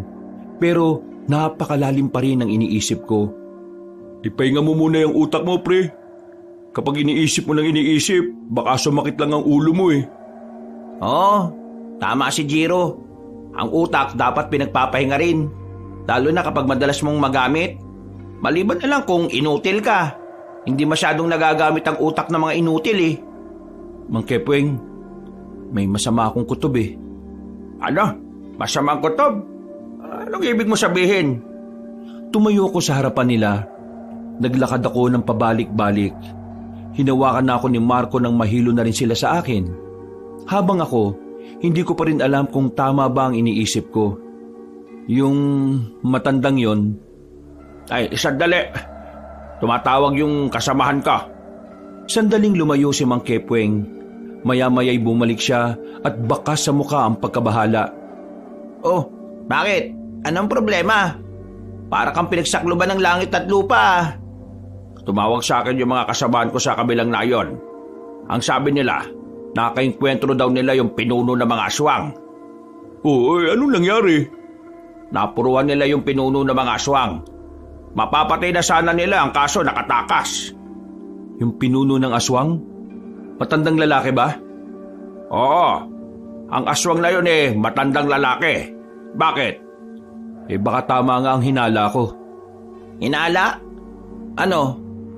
Pabiting ka pa Yung matandang tinulungan natin kanina, isang aswang. Baka siya yung pinuno ng mga aswang kaya ganun siya kabilis gumaling. Ha? Sigurado ka ba? Teka. Sabihin na natin na pinuno nga ang aswang yon. Pero paano naman siya biglang lalakas ng gano'n na lang? Critical nga. Mang Kepweng, sabihin mo nga sa amin, ano yung likido na pinainom mo sa kanya? Pampamanhid nga. Anong likido? Anong klase? Saan gawa? Teka, bakit? Parang tamang hinala ni Eric. Yung likido kasi na pinainom ko sa matandang yun dugo ng kabayo at mga pinaghalo-halong dahon. Ibig sabihin, nakakahilom ng sugat ng aswang ang dugo ng kabayo? Hindi nakakahilom, pero may ilang kaso na ang mga aswang, dugo ng kabayong iniinom para bumalik ang lakas nila. Pero sa ibang uri ng lakas lang yung pwede. Lintik. Bakit hindi ko nahalata yung kanina? Nakakainis naman Habang patagal ng patagal, patanga ako ng patanga.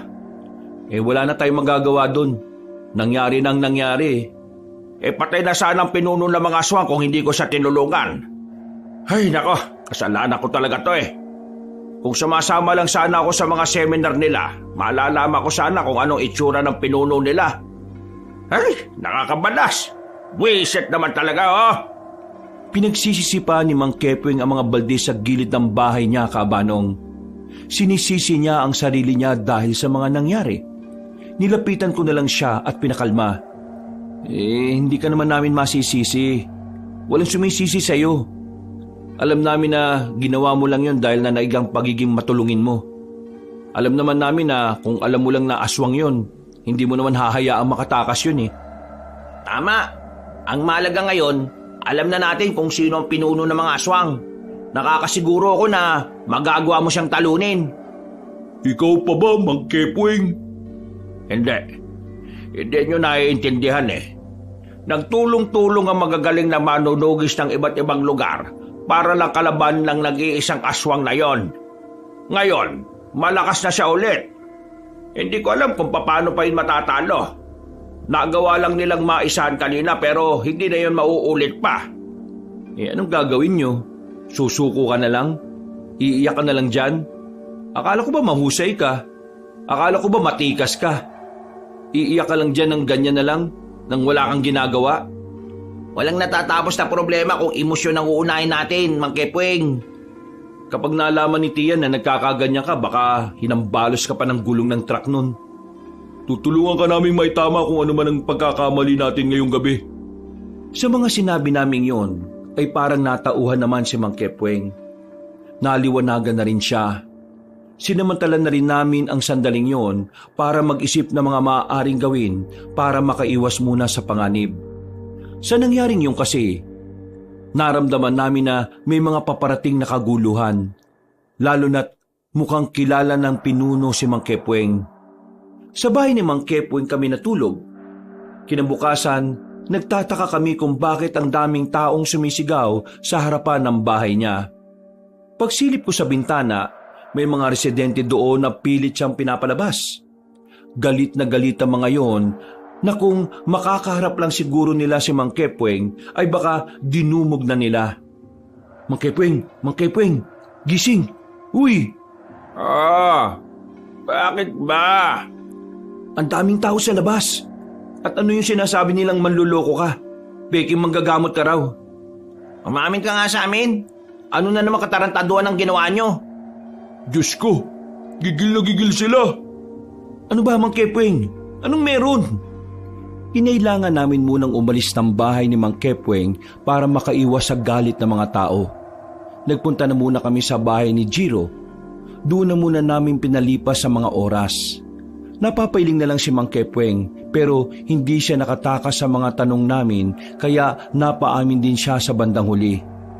Totoo naman ang mga sinasabi nila.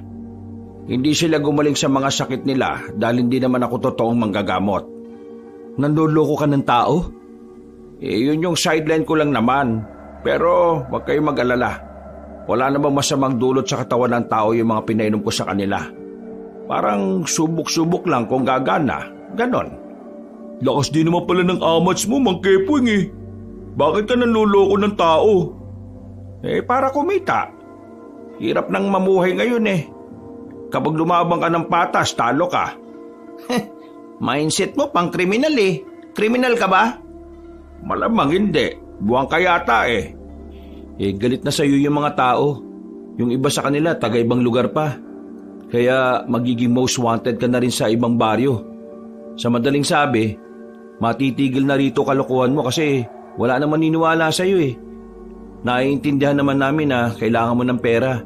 Pero sana, tinuon mo na lang ang atensyon mo sa panghuhuli ng aswang. Mas delikado kasi yon, kaya umisip ako ng sideline. Hindi naman ako masamang tao eh. Mabuti talaga ako. Napilitan lang talaga akong gawin yon kasi kailangan kong mabuhay. May mission pa kasi akong dapat na gawin. Kahit ano pang idahilan mo, may ginawa ka pa ring masama sa mata ng tao at sa mata ng Diyos. Nanloloko ka. Hindi mo ba alam na ang kapatid ng maloloko ay... Babaero? Uy, babaerong pinagsasasabi mo. Di ba mga babaero ay manloloko? Kahit na kailan talaga, lawak ng utak mo kapag katarantaduhan eh, no? Kailangan mo bumawi sa mga taong niloko mo, Mang Kepweng. Paano naman ako babawi? Nagastos ko na lahat ng binayad nila sa akin. Hindi para makabawi ka sa kanila, patayin mo yung mga aswang na siyang nagdudulot ng kapahamakan sa mga tao. Napatango na lang si Mang Kepweng. Naintindihan naman niya ang mga sinasabi namin kaya wala naman kaming naging problema sa kanya.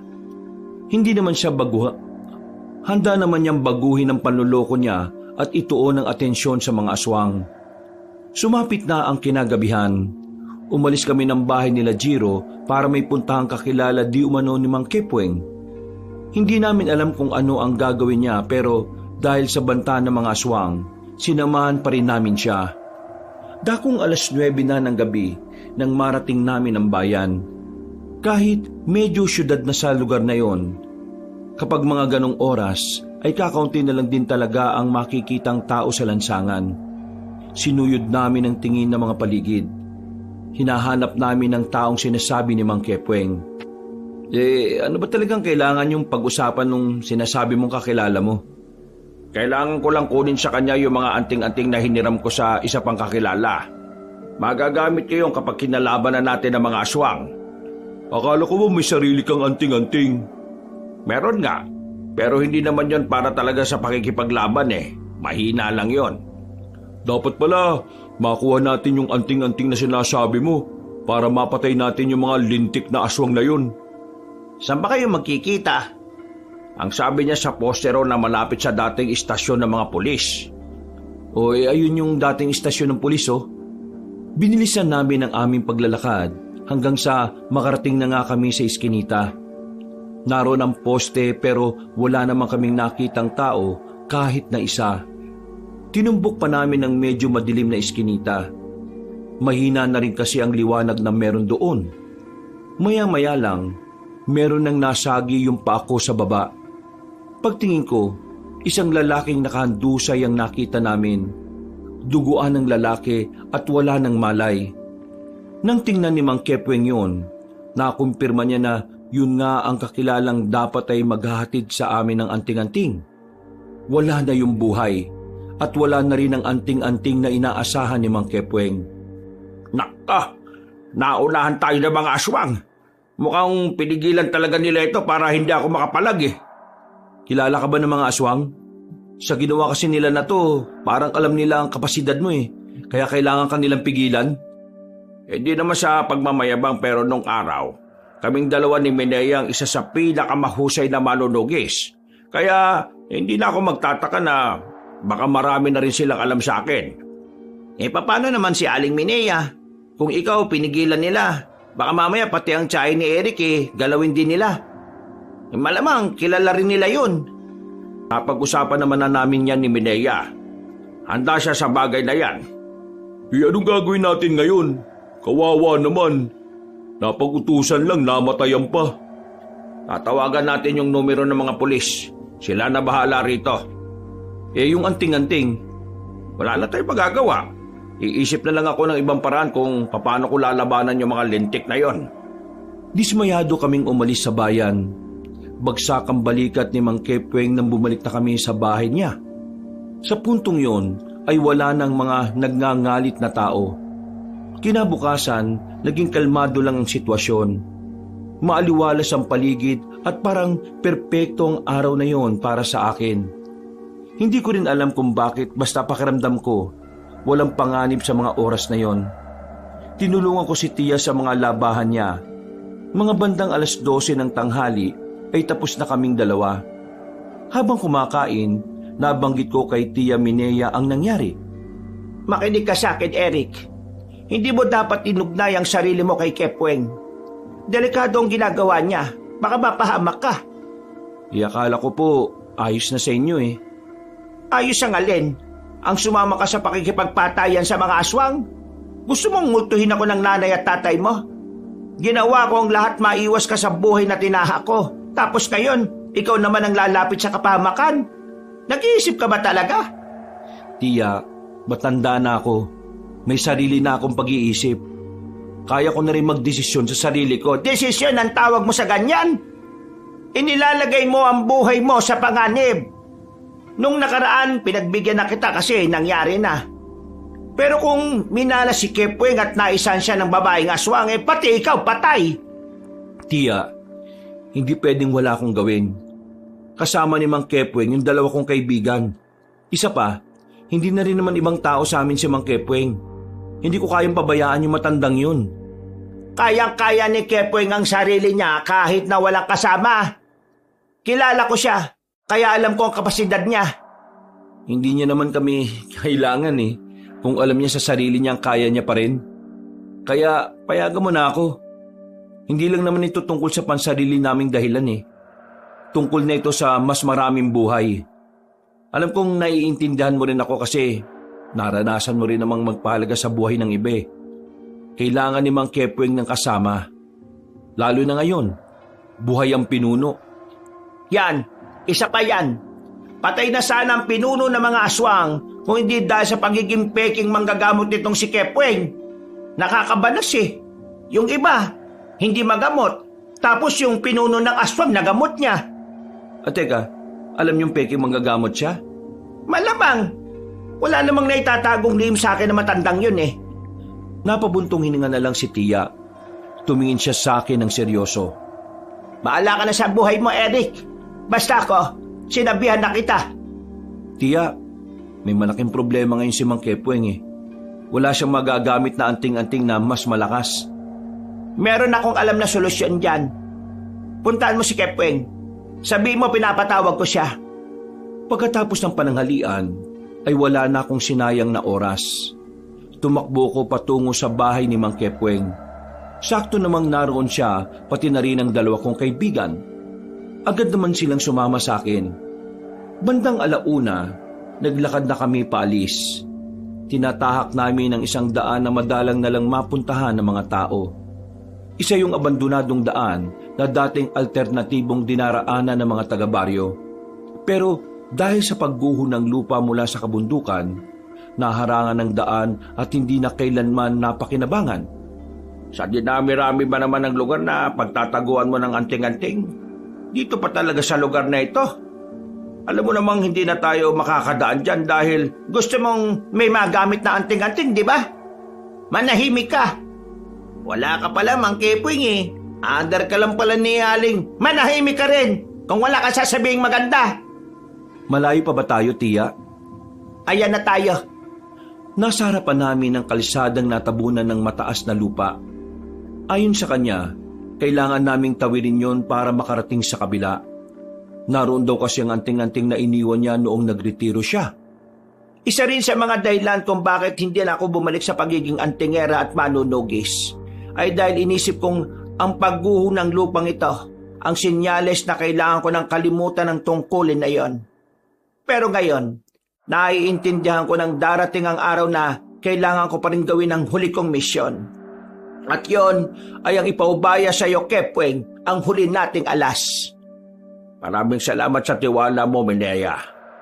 Hindi ko inakala na darating din ang araw na ipagkakatiwala mo sa akin ang isang bagay na naging bahagi ng pagkatao mo.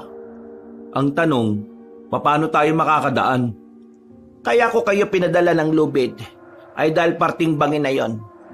Doon dumadaan ang ibang tao na nagpupunta rito. Tinatali nila ang lubid sa puno ng bayabas, pero kailangan nyo mag-ingat. Kapag bumitaw ang tali, laglag kayo sa baba. Tumingin kami sa bangin. Batuhan na ang nasa ibaba. Kaya kapag pumalpa kami, siguradong mababagok ang ulo namin kapag kami ay nahulog. Kaya nung mga sandaling yon, todo ingat kami. Nakailang ulit naming inihagis ang lubid sa kabilang banda, pero nahihirapan kaming isakto yon sa puno ng bayabas. Doon pa lang, kumain na ng halos 2 oras. Ano bang teknik ang ginagawa ng ibang dumaraan dito? Bakit tayo hirap na hirap? Noon kasi, mas maraming puno ng bayabas dito. Pero dahil nga matagal na yon, yung ibang puno'y rumupok at nahulog na sa ibaba. Isang paraan na lang ang nakikita ko para makatawid sa kabila. Kailangan nating akyatin tong bundok na ito. Sigurado? Pwede naman, kaso ang tarik masyado. Delikado masyado. Baka mahulog pa kayo dyan. Hindi, ako na lang ang aakyat. Sasama ko. Hindi, kahit ako na lang mag-isa. Matanda ka na. Mahina ng tuhod mo. Walang bubuhat sa'yo kapag hindi mo kayang maglakad. Medyo pasmadong bibig nitong pamangkin mo Pero may punto naman siya. Sige na, simulan niyo na habang hindi pa dumidilim. Basta kapag nakarating na kayo sa kabila, kailangan niyong mahanap ang ilog. Iisa lang naman ang ilog doon. Pagdating niyo doon, puntahan niyo ang pinakamalalim. Sa ilalim nun, meron kayong makikitang patatsulok na bato. Doon nakadikit ang anting-anting. Pambira ka naman. Ang hirap naman yan. Bakit? Doon mo pa inilagay? Dahil doon ko rin naman siya natagpuan.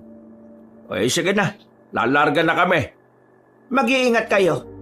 Wala na akong balita kung anong meron sa lugar na pupuntahan ninyo. Tumungo na lang kami kay Tia. Sinimulan na rin naming akyatin ng paanan ng bundok. Mga kalahating oras pa lang ang nakalipas, nakaakyat na rin kami sa taas. Mabilis ang pag-akyat namin dahil hinahabol namin ang oras. Sandali. Kalma. Pahinga muna tayo. Oh, tingnan mo na. Kung hindi kita sinamahan, baka dito pa lang ipatay ka na. Matanda na nga kasi talaga ako. Nako. Kung inabutan mo ako nung araw meron akong abs. Maskulado talaga ako. Talagang walang nagtatangkang magbiro sa akin kasi inuuntog ko talaga sa muscle ko. Talaga ba? Oo naman. Totoo. Kung hindi mo na itatanong habulin din ako ng mga babae noon. Huwag kang maingay sa tiyahin mo Pero isa yan sa nagkaroon ng paghanga sa akin. Hindi naman nakakapagtaka. Sobrang malapit kayo sa isa't isa Oh, tapos ka na ba magpahinga? Tara na. 5:00 na Mahirapan na tayong maghanap kapag gumabi na. Nauna na akong naglakad kabanong. Maingat ang pagbaba na ginawa namin dahil medyo madulas. Medyo mabagal talaga kami dahil inaalalayan ko pa si Mang Kepweng. Mga bandang saktong 6:00 na, saka lang kami nakababa. Hindi ko alam pero bigla na lang bumigat ang pakiramdam ko. Parang may negatibong enerhiya ang lugar na yun para sa akin. Bakit? Hindi ko alam. Parang sumama ang pakiramdam ko. Hindi ako komportable Normal na maramdaman mo yan. Matagal-tagal na rin kasing abandonado tong lugar na ito. Kahit na gano'n na ang nararamdaman ko, ay tumuloy pa rin kami, Kabanong. Hindi rin naman nagtagal, nakita na rin namin ang ilog. At kaunting lakad lang naman, napunta na namin ang malalim na parte. Ang totoo niyan hindi talaga ako marunong lumangoy. Kita mo na, kung hindi mo pa pala ako kasama, paano mo kukunin yung anting-anting? Ikaw na ang sumisid. Oo, ako talaga. Alangan namang ikaw. Nang mailawan na namin ang tatsulok na bato sa ilalim, hinanda ko na ang sarili ko para lumublob. Pero bago yon, bigla na lang kaming nakarinig ng mga kaluskos sa paligid. Sa tingin pa lang sa akin ni Mang Kepweng, alam ko na kagad kung anong mga yon. Huwag mo silang intindihin. Sisirin mo na. Hahawakan ko ang flashlight. Sigurado ka ba? Baka mapahama ka na naman. Kahit naman hindi ka sumisid mapapahamak din naman ako. Kung ganun lang din naman, di sisirin mo na. Hindi naman ako tatayo rito para lang mamatay. Siyempre, lalaban ako sila. Sige na, bilisan mo na. Nagmamadali akong sumisid pa ilalim, Kabanong. Nang makapa ko na ang tatsulok na bato, meron akong nakita roon na kumikislap. Malakas ang kutob ko na yun na ang anting-anting. Ang kaso, nang subukan kong kunin, masyado siyang madikit. Kaya kailangan kong lakasan ang pagkuha. Pero biglang nawala ang ilaw na nakatutok sa akin. Napapalaban na pala kasi si Mang Kepweng. Kaya naman kahit madilim na at wala na akong makita sa ilalim, ginawa ko makakaya ko para makuha ang anting-anting. Mabilis akong umahon. Nakita ko si Mang Kepweng na pinagtutulungan na ng mga aswang. Mang Kepweng, saluhin mo! Kumikinang-kinang na ang anting-anting na hugis buto ng sampalok. Nang masaluyo ni Mang Kepweng, nagliwanag ng bahagya ang paligid. Nasilaw ang mga aswang. Pag-alis ng liwanag, nakita ko na lang na biglang lumakas si Mang Kepweng. Pinagsasasapak at pinagsisisipa niya ang mga aswang. Parang hindi na siya matandang nirarayuma. Mas mabilis siya kumpara nung nakalaban niya yung babaeng aswang. Dumistansya ang mga aswang nang mapansin nilang hindi nila kaya si Mang Kepweng. Maya-maya lang, may isa pang aswang na lumabas mula sa gilid.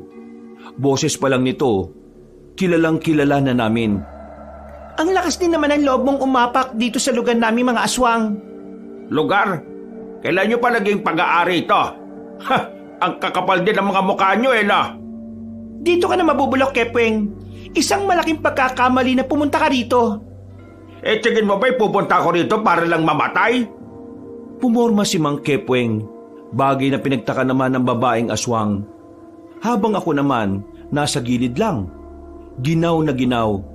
Nanunood sa kanila at hindi ko alam kung anong gagawin. Hindi ako makakilos dahil sa lamig ng tubig.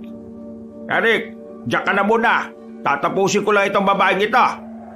Pwede bang bilisan mo na? Nilalamig na ako eh. Hindi na nagsayang ng oras si Mang Kepweng. Nagmamadali na itong nilapitan ng mga aswang sa gilid. Walang kahirap-hirap niyang pinabagsak ang mga yon gamit lang ang kanyang kamao. Kinabigla ni Elaine ang nakita niya. Pero sa halip na umalis, mas lalo itong nagkaroon ng dahilan para lumaban. Gumapang sa batuhan si Elaine. Lumundag ito ng mataas papunta kay Mang Kepweng. Pero hindi nagtagumpay ang babaeng aswang. Nasuntok siya ni Mang Kepweng sa sikmura. Dahilan para mapabagal ang kilos nito. Bakit parang lumakas kang matanda ka? Sabi ko naman kasi sa iyo hindi ako nagpunta rito para mamatay. Nagpunta ako rito para pumatay. Pumatay ng aswang! Ganyan ba talaga kapag nagkakaroon ng anting-anting? Yumayabang at dumadaldal? Si Mang Kepweng naman ang umatake. Pinagsusuntok niya si Elaine. Makailang ulit itong tinamaan sa mukha kaya naman namagana ang kaliwang mata nito. Hindi pa nakontento si Mang Kepweng. Binalibag niya rin ng maraming beses ang babaeng aswang hanggang sa mahirapan itong makabangon.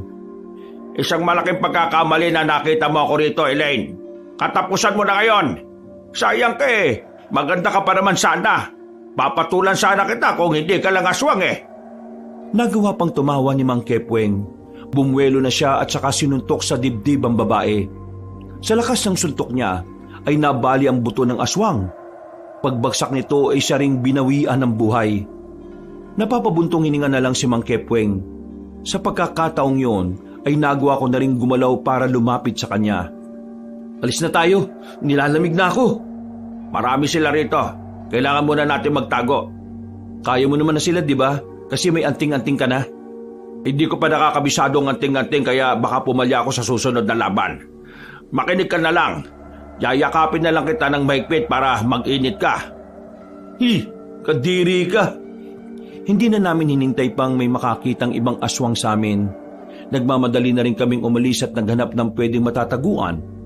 Malayo-layo pa kami sa lagusan para makabalik kina Tia. Kaya tahimik lang kaming nagkukubli sa mataas na halamanan. Malakas pala talagang anting-anting ng tiyahin mo. Kakaiba ito. Hindi na ako magtataka kung bakit walang makatalo sa kanya noon. Tingin nyo, papalag na kaya yan doon sa pinuno ng mga aswang? Ano nga ulit ang pangalan nun? Irong ang pangalan niya, sabi ng mga kasama ko. Pero hindi ko rin alam kung papalag na to sa kanya. Ang mahalaga naman ngayon meron na tayong panghahawakan. Kailangan ko lang malaman kung ano talagang kalakasan at kahinaan ng anting-anting na ito. O Eric, dito na magsisimula ang tunay na laban ha. Hindi basta-basta ang pinuno nila. Mamamaalam ka na ba? Tinawanan na lang ako ni Mang Kepweng nung mga sandaling yon. Hindi na kami nagsayang ng oras. Inakyat na namin ulit ang bundok at ligtas naman kaming nakababa. Nakahinga sila ng maluwag nang makabalik kami na dala ang anting-anting. Sinabi namin agad sa kanila kung ano ang nangyari. Kung ganon, malaki palang posibilidad na ang lugar pala sa likod ng harang na ito maaring lugar na ng mga aswang? Oo, yun ang sinabi-sabi ni Elaine. Kaya nga, hindi na tayo mahihirapang hanapin sila. Dahil halos kalapit lang din sila ng tinitirhan natin. Handa na ba talaga tayo? Wala na ba talagang tutulong sa atin? Naiintindihan ko naman na may anting-anting pero ikaw lang yun, Mang Kepweng. Paano naman kami mga pangkaraniwang nilalang lang? Huwag kayong mag-alala. Magpapadala ako ng sulat sa iba ko pang mga kasama. Susubukan kong kumbinsin sila ulit. Umuwi na lang muna kami sa bahay ni Jiro. Malaki-laki naman yon kaya ayos lang naman na naroon kaming lahat. Napag-usapan na rin kasi namin na magsasama-sama na kami para paghandaan ng laban. Nung gabing yon, nakapagpahinga naman kami ng maayos. Pero hindi pa rin mabura-bura sa utak ko ang nangyari. Nagawang patayin ni Mang Kepweng si Elaine gamit lang ang kamao. Iniisip ko kung magagawa niya rin ba yon sa pinunong aswang na si Irong. Kinabukasan paggising ko, wala na sa bahay si Mang Kepweng. Nakita namin siya sa labas kasama si Tia Minea. May mga ipinapaliwanag sa kanya ang tiyahin ko. Himala naman na seryosong nakikinig sa kanya si Mang Kepweng na parabang isang bata. O Tia, bakit ka narito? Tinuro niya sa akin kung ano yung mga kalakasan at kahinaan ng anting-anting. Isa pa, sasama siya sa atin sa laban. Ho? Sasama? Sigurado ba kayo? Bakit? Wala ka bang tiwala sa akin? Kung sasama ka rin pala, bakit hindi na lang ikaw ang gumamit ng anting-anting? Total, sa'yo naman yun. Dahil hindi nakakayanin ng katawan ko ang kapangyarihan na meron ng anting-anting. Sa tagal niyang namahinga, marami na ring nadagdag na enerhiya sa kanya kaya kung bigla ko siyang gagamitin maaari akong mabaldado o kaya naman ay mamatay. Si Kepweng, malakas-lakas pa ang katawan niya. Isa pa, hindi rin naman nahirapan ng anting-anting na kilalanin siya dahil dati ko naman kasama si Kepweng sa mga laban. Magiging maganda itong laban natin dahil kasama natin ang pinakamahusay na manunugis ng panahon namin. Magtigil ka nga, Kepweng. Baka mamaya maniwala mga yan. Kumusta na yung mga kasamahan mo? Pumayag ba sila? Sa kasamang palad, wala pa silang tugon sa akin. Pero umaasa ako na mababasa rin nila yon at magkakaroon sila ng maayos na desisyon. Sa ngayon, kailangan na muna nating paghandaan ng paparating na gabi. Bakit? Aatake ba mga aswang?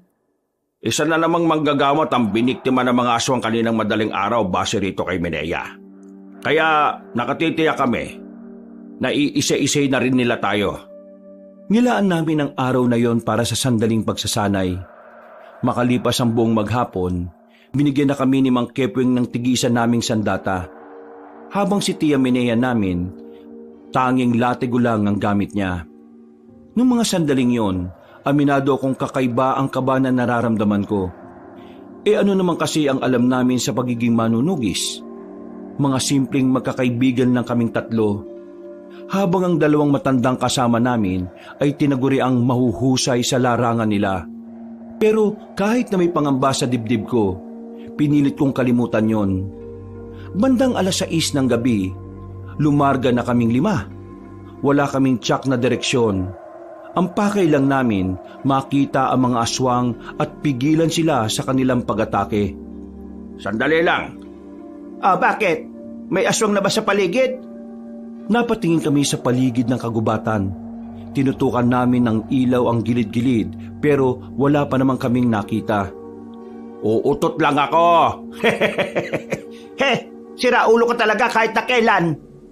Binatukan ni Tia Minea si Mang Kepweng. Napakamot naman ito sa ulo. Sa aming pagpapatuloy ay narating na rin namin ang abandonadong daan. Inakyat namin ang bundok. Makalipas lang ang halos 1 oras, nakababa na ulit kami.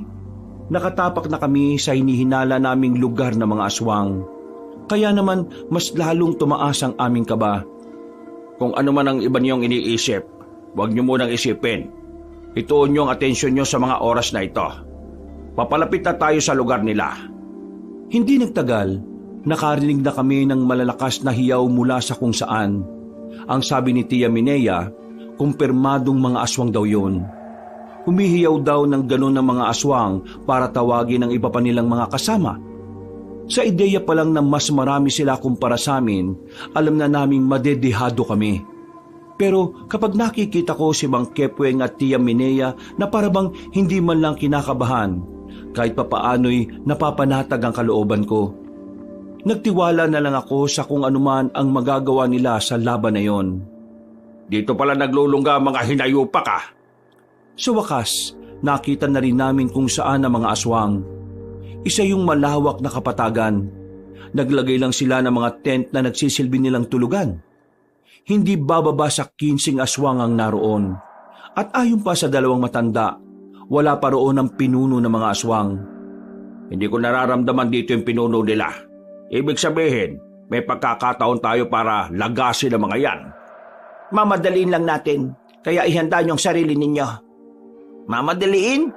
Bakit? Superhero ba tayo para matalo natin kaagad ang mga yan? Basta't wala kayong gagawing sariling desisyon ha. Mapapatay natin ang mga yan. Pagbilang ko ng 3, lalabas tayo at lulusubin natin sila kaagad. 1, 2, 3, lusob! Naunang lumabas si Mang Kepweng at agad din naman kaming sumunod. Nang makita kami ng mga aswang na naroon, ay agad silang naalarma. Sabay-sabay silang nagpalit ng anyo. Hindi nagtagal, lumusob na rin sila sa amin. Si Tia, winasiwas niya ng maayos ang kanyang latigo. Kami naman ay dumistansya ng bahagya para hindi kami mahagip. Sa tuwing may tatama ang aswang si Tia Minea, parang napapaso umangyon sa sobrang hapdi. Si Mang Kepweng naman, pambihira ang bilis. Ang galaw ay tila kalkuladong-kalkulado. Oh, tayo naman! Ito na pagkakataon ko para makaganti sa mga salot na yan. Para ito sa mga baboy namin! Sugod! Nilapitan ko ang aswang na nasa harapan ko. Tinatad ko siya ng maraming taga. At sa mga sandaling yon, nagawa ko rin siyang patamaan. Mas lalo kong ginanahan. Ang kaba na kumakain sa sistema ko ay parang bigla na lang naglaho. Hanggang sa hindi ko na namamalayan, nakakatatlong aswang na pala ang napapatay ko. Habang ang 2 kaibigan ko naman ay nasa maayos na kalagayan pa rin. Si Tia at Mang Kepweng, kalmadong-kalmado pa rin. Parang minamani-mani lang talaga nila ang pakikipaglaban sa mga yon. Makalipas sa mga halos 10 minuto, ang ibang aswang ay sumuko na rin. Pero halos kalahati sa kanila ay nakabulagta na sa lapag. Nasugatan din naman kami ng mga kalmot nila. Pero mga daplis lang yon na hindi rin naman nakapagdulot ng matinding sakit sa katawan namin. Eto na yon? Hindi man lang ako pinagpawisan? Mamaya, hindi ka lang basta pagpapawisan. Duduguin ka pa. Huwag kayo masyadong maging kampante ha, Marco. Mga abubot lang ni Irong ang kinalaban natin. Mababang uri ng aswang lang ito. Mababang aswang lang sila sa lagay na yan? ang bibilis na ng mga yan ah. Isipin mo na lang kung gaano kabilis yung mga mas malalakas pa dyan. Tara na. Wala na tayong oras para magdaldalan pa. Palis na sana kami ng mga sandaling yon, Kabanong, nang biglang makaramdam kami ulit ng mga presensya sa paligid. May panibagong grupo ng mga aswang na dumating. At noong mga sandaling yon, inabisuhan na kami ni Mang Kepweng na ang mga susunod na makakalaban namin ay hindi na basta-basta. Sa mga sandaling yon, dito na kami kinabahan ng malala. Angil pa lang kasi ng mga aswang, ramdam na ang kanilang kabangisan. Bumuntong hininga na lang ako. Hinigpitan ng hawak na itak. Inisip ko na lang na kailangan kong mabuhay ng mga sandaling yon. Marco, ito na agad ang hiling mo. Malalakas na kalaban na. Kaya ihanda mo na ang dasal mo. Dapat hindi ka mabubulol kapag nagdasal ka na. Mang Kepweng naman nananakot pa talaga Nanahimik na kami nang palibutan na nila kami. Nagtataka kami kung bakit parang hindi agad sila umaatake. Yung pala, kasama na pala nila ang kanilang pinuno. Mula sa madilim na gilid, lumabas ito at lumapit sa amin. Pumapalakpak na akala mo'y isang laro lamang ang mangyayaring labanan. Binabati ko kayo dahil nakarating kayo sa mundo namin. Ikaw, Kepweng, yan ang pangalan mo, di ba? At kayong tatlong binata, naaalala niyo pa ba ako? Dapat patay ka na kung hindi lang dahil sa amin.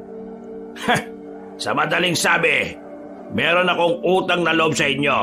Lalong-lalo na sa iyo, Kepweng. Kaya naman, ngayong gabi ay hindi pumasok sa isipan ko na makipaglaban sa inyo.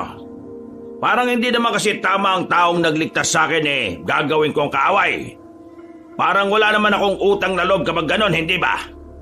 Sabihin mo, isa ka ba sa nakatakas noong nangyari ang malawakang labanan ng mga aswang at manunugis? Teka nga, sandali lang. Ikaw ba si Minea? Haba, ikaw nga. Totoo nga, buhay ka ba? Akala namin patay ka na Pero kinagagal akong makilala ka, Minea. Isang karangalan na makita ng personal ang pinakamabangis na manunugis sa kanyang panahon. Pero ang tanong ko lang, bakit ka narito? Hindi ba halata para patayin ka at matigil na ang pagdami ninyo? Kagaya nga ng sinabi ko, hindi ko balak na magkaroon ng labanan ngayon. Ayoko kayong maging kaaway. Kaya naman, gusto ko lang sanang sabihin na, bakit kaya hindi na lang tayo magkampihan? Pagharian natin ang probinsyang ito. Di ba mas maganda kung ganon? Merong kapayapaan sa pagitan ng mga aswang at manunugis. At ano naman ang magiging kapalit ng sinasabi mo? Ba, magandang tanong yan, iho. Para sa oras na maging magkakampi tayo na ang masusunod sa probinsyang ito. Tayo ang kukontrol sa pamumuhay ng mga tao. At tayo ang magiging Nagsasayang ka lang ng laway mo. Walang mangyayaring kampihan. Dahil wala ka pa sa mundong ito, magkaaway na ang mga aswang at ang mga manunugis. Sa ayaw at sa gusto ninyo kailangan niyong mawala. Yun lang ang tanging paraan para magkaroon ng kapayapaan sa probinsyang ito. Ulitin ko, wala akong balak na makipaglaban sa inyo. Dahil hindi mo kami kakayanin, lalong-lalo na si Mang Kepweng. Wala to! Duwag! Sabi nga nila, kung hindi mo kayang talunin, gawin mong kaibigan, saka mo traidorin. Lumang tugtugin na yan, boy! Narinig mo naman siguro mga kasama ko. Kaya wala kang aasahan sa amin. Ang mabuti pa, ihanda mo na ang sarili mo dahil magtutos tayong dalawa ngayon. Nang walang ano-ano, mag-isang lumusob si Mang Kepweng papalapit sa aswang na si Irong. Agad na nagpulasa ng mga aswang. Pati ang pinuno ay dumistansya na rin. At sa mga sandaling ito, muling nagsimula ang labanan. Hinabol ni Mang Kepweng ang pinuno, habang kami naman ay naiwan para harapin ang aswang na nakapalibot sa amin. Kalba lang, mas lalo kayong hindi makakakilos ng maayos kung iniisip niyong matatalo kaya. Ayan na! Lumundag ang mga aswang patungo sa amin. Sa bilis nila ay hindi agad kami nakailag. Tinamaan ako sa braso. Umagos agad ang dugo. Buti na lang ay hindi naman sobrang lalim. Ang mahalaga sa akin noon ay naitulak ko si Jiro at Marco para hindi sila ang tamaan. Mga ilang sandali pa, si Tia naman ang inatake nila. Kahit veterano at biyasa na talaga ang tiyahing ko, kitang-kita na nahihirapan din siya. Bukod kasi sa may edad na talaga siya, mas mabibilis at mas mababangis din ng nakakalaban niya. Kaya naman sinamahan ko si Tia sa 6 na aswang na kaharap niya. Habang 4 na aswang naman ang kay Jiro at Marco. Malakas ang loob ninyo porque matanda na ako at wala nang anting-anting? Pues, nagkakamali kayo. Dahil kayang-kaya ko pa rin kayong paslangin kahit na pangkaraniwang tao lang ako. Tia! Muling sumugod si Tia sa kanila. Hinagupit niya ng gamit niyang latigo. Nagawa naman niyang talunin ng 6 na aswang. Pero sugatan pa rin siya dahil sa nangyaring laban. Habang si Jiro at Marco naman ay tinulungan ko na rin kalabanin ng 4. Kalaunan, natalo rin namin yon. Pero sa aming 4, ako na lang ang hindi masyadong sugatan. Eric, sundan mo si Kepweng. Masama ang kutob ko. Paano ka, Tia? Pre, kami nang bala sa kanya. Kaya pa naman namin kumilos eh. Oo nga, kaunting updi lang naman to sa amin. Sige na. Wala na akong sinayang na sandali. Dali-dali na rin akong tumakbo, papunta sa direksyon ni Mang Kepweng. Pagdating ko roon, nakita kong dihado na si Mang Kepweng sa laban. Ang kaharap niya na si Irong ay mistulang halimaw na ang itsura. Kulay itim na ang buong katawan. Mahaba ang kulay puting buhok. Si Mang Kepweng, sugatan na rin kahit na gumagamit na ito ng anting-anting. Tingnan mo nga naman, Kepweng. May rumisponde sa'yo para mamatay lang din. Hindi ka na sana sumunod pa. Di ba sabi ko naman sa'yo, kailangan mo na makakasama? Mas maganda yan. Para naman ganahan ako dahil 2 ang ililibing ko ngayong gabi. Huwag ka masyadong matawa, Irong. Hindi mo lang alam, 2 heads are better than 1. Muling bumangon si Mang Kepweng. Sinabayan ko siya sa pag-atake. Noong mga sandaling yon, ay kampante lang ang kalaban naming aswang. Pero ang hindi niya alam, meron kaming binabalak ni Mang Kepweng. Nang makalapit na kami sa kanya, bigla kaming tumigil. Nagtaka rin naman siya sa ginawa namin. Nang siya na ang gagalaw, dinukot na ni Mang Kepweng ang isang botelya ng paminta at isinaboy sa mukha niya. Nang makita namin bumahing ng bumahing si Irong, lumapit ako at nagpadulas papunta sa harapan ng aswang. Sinuntok ko ang pinunong aswang sa pagitan ng 2 niyang hita. Sa sobrang sakit, napasigaw siya at napatili. Gusto ko sanang tumawa noon pero mas inuna ko ang plano namin ni Mang Kepweng. Habang namimilipit si Irong, dumistansya muna si Mang Kepweng habang hawak ang anting-anting. Sinubukan niyang gumawa ng matinding konsentrasyon. Ito ay para bumalik ang kapangyarihan ng anting-anting. Mga buwisit talaga kayo! Hindi ko hinayaang makarecover ang aswang na yon. Kaya nang makadampot ako ng sanga ng puno, tinusok ko kagad siya sa puwet. Napatalon siya sa sobrang sakit habang bumabahing pa rin. Kahit na nagawa ko mga yon, hindi nawawala ang kaba sa kalooban ko dahil ako ang mas malapit sa aswang. Pero kailangan kong gawin yon para mabigyan ng oras si Mang Kepweng na maibalik ang lakas ng anting-anting. Nagalit si Irong sa mga ginawa ko sa kanya. Kahit na namimilipit sa sakit at bumabahing pa rin, dinakma niya ako sa leeg. Itinaas sa ere. Gigil na gigil at mas lalo kong nangamba nang makita kong mas humaba na ang mga kuko niya. Akala niyo matatalo niyo ako sa mga ganitong taktika niyong pangbata? Hindi! Masyado ka lang malakas. Kaya ginamitan ka na rin namin ng utak. Tignan mo kaya ang nasa likuran mo. Lumingon si Irong. Sinimantala ko yon para makagawa ng paraan para makaalis. Tinusok ko naman ang mga mata niya gamit ang 2 kong daliri. Nang mabitiwan niya ako, sakto namang naibalik na ni Mang Kepweng ang kapangyarihan ng anting-anting. Mang Kepweng! Ikaw na! Umanda ka sa akin ngayon, sinaulo ka! Sa sobrang bilis ng paglapit na ginawa ni Mang Kepweng, hindi na yun namalayan pa ni Irong. Isang malakas na suntok sa tagiliran ng kanyang pinatikim sa aswang. Pagdapo ng kamao niya, napasigaw ng malakas ang pinuno. Bumalandra din ito sa puno. Mas lalong langgigil sa kanya ang aswang na yon at muli itong umatake. Pero dahil bumalik na nga ang kapangyarihan ng anting-anting na gamit ni Mang Kepweng, nagagawa na nitong ilaga ng bawat kalmot at suntok ni Irong. Hindi ka na makakatama dahil ikaw na ang matatamaan. Malakas na sapok na naman sa muka ang pinakawalan ni Mang Kepweng. Sinundan pa niya ng isa hanggang sa hindi ko na mabilang.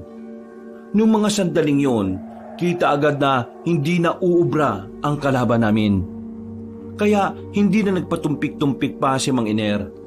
Bumuelo na ito habang hindi pa nakaka-recover ang matandang aswang. Pinadapo na niya ang pinakamalakas na suntok sa dibdib. Tumilapo na naman agad ang aswang na yon. Nangingisay. Susubukan pa sana nitong makabangon pero pagtukod pa lang ng isang tuhod ay muli na naman bumagsak. Sumuka ng dugo at sa huli tumirik ang mga mata. Sa wakas, natalo na natin ang salot na ito. Ang galing mo, Mang Kepweng! Mas magaling ka. Nagawa mo makuha ang mga senyas ko. Wala yun. Di ba nga, 2 heads is better than 1? Mismo! Nang masiguro naming patay na nga ang pinuno ng mga aswang, ay binalikan na rin namin ang aming mga kasama. Sabay-sabay kaming umuwi. Nakahinga na rin kami ng maluwag noong mga sandaling yon. 1 buwan nang nakalipas, wala na kaming nakitang aswang sa buong probinsya. At dahil dito, ay sakalang kami napanatag. Nakabalik na kami sa mga normal naming buhay. Si Mang Kepweng ay hindi na bumalik sa panloloko. Naganap na lang siya ng ibang mapagkakakitaan na masasabi niyang talaga namang marangal. Si Jiro naman, malamang sa malamang, nakatikim ng sermon at mura sa kapatid niya. Pero nakapagsimula naman ulit ng babuyan. Habang si Marco bumalik sa pagiging tambay. Ako naman, nakahanap na rin ng mapapasukan trabaho. Nakakapagbigay na rin ako ng pera sa atin. At ang tiyahin ko, hindi tumigil sa paglalabada, sa halip itinigil na rin niya ang pagtuturo niya sa mga bagong manunugis. Mas pinili na lang niya ang simpleng pamumuhay kasama ko. Mas lalo namang gumanda ang samahan naming dalawa. Sa mga naranasan naming yon, Kabanong, masasabi kong yun ang pinakamahalagang parte ng buhay ko. Doon ko kasi talaga napagtanto sa sarili ko na kaya ko rin palang harapin ang matinding takot. Kaya ngayon, kapag may mga hamon sa buhay na dumarating, kalmado ko na lang yung hinaharap. Hanggang dito na lang po, Kabanong, at sa lahat ng mga kabangers at mga kayanggaw na nakarating hanggang dito sa dulo. Maraming salamat po sa inyong pagsubaybay. Pinagpalang araw po sa inyong lahat. Wakas!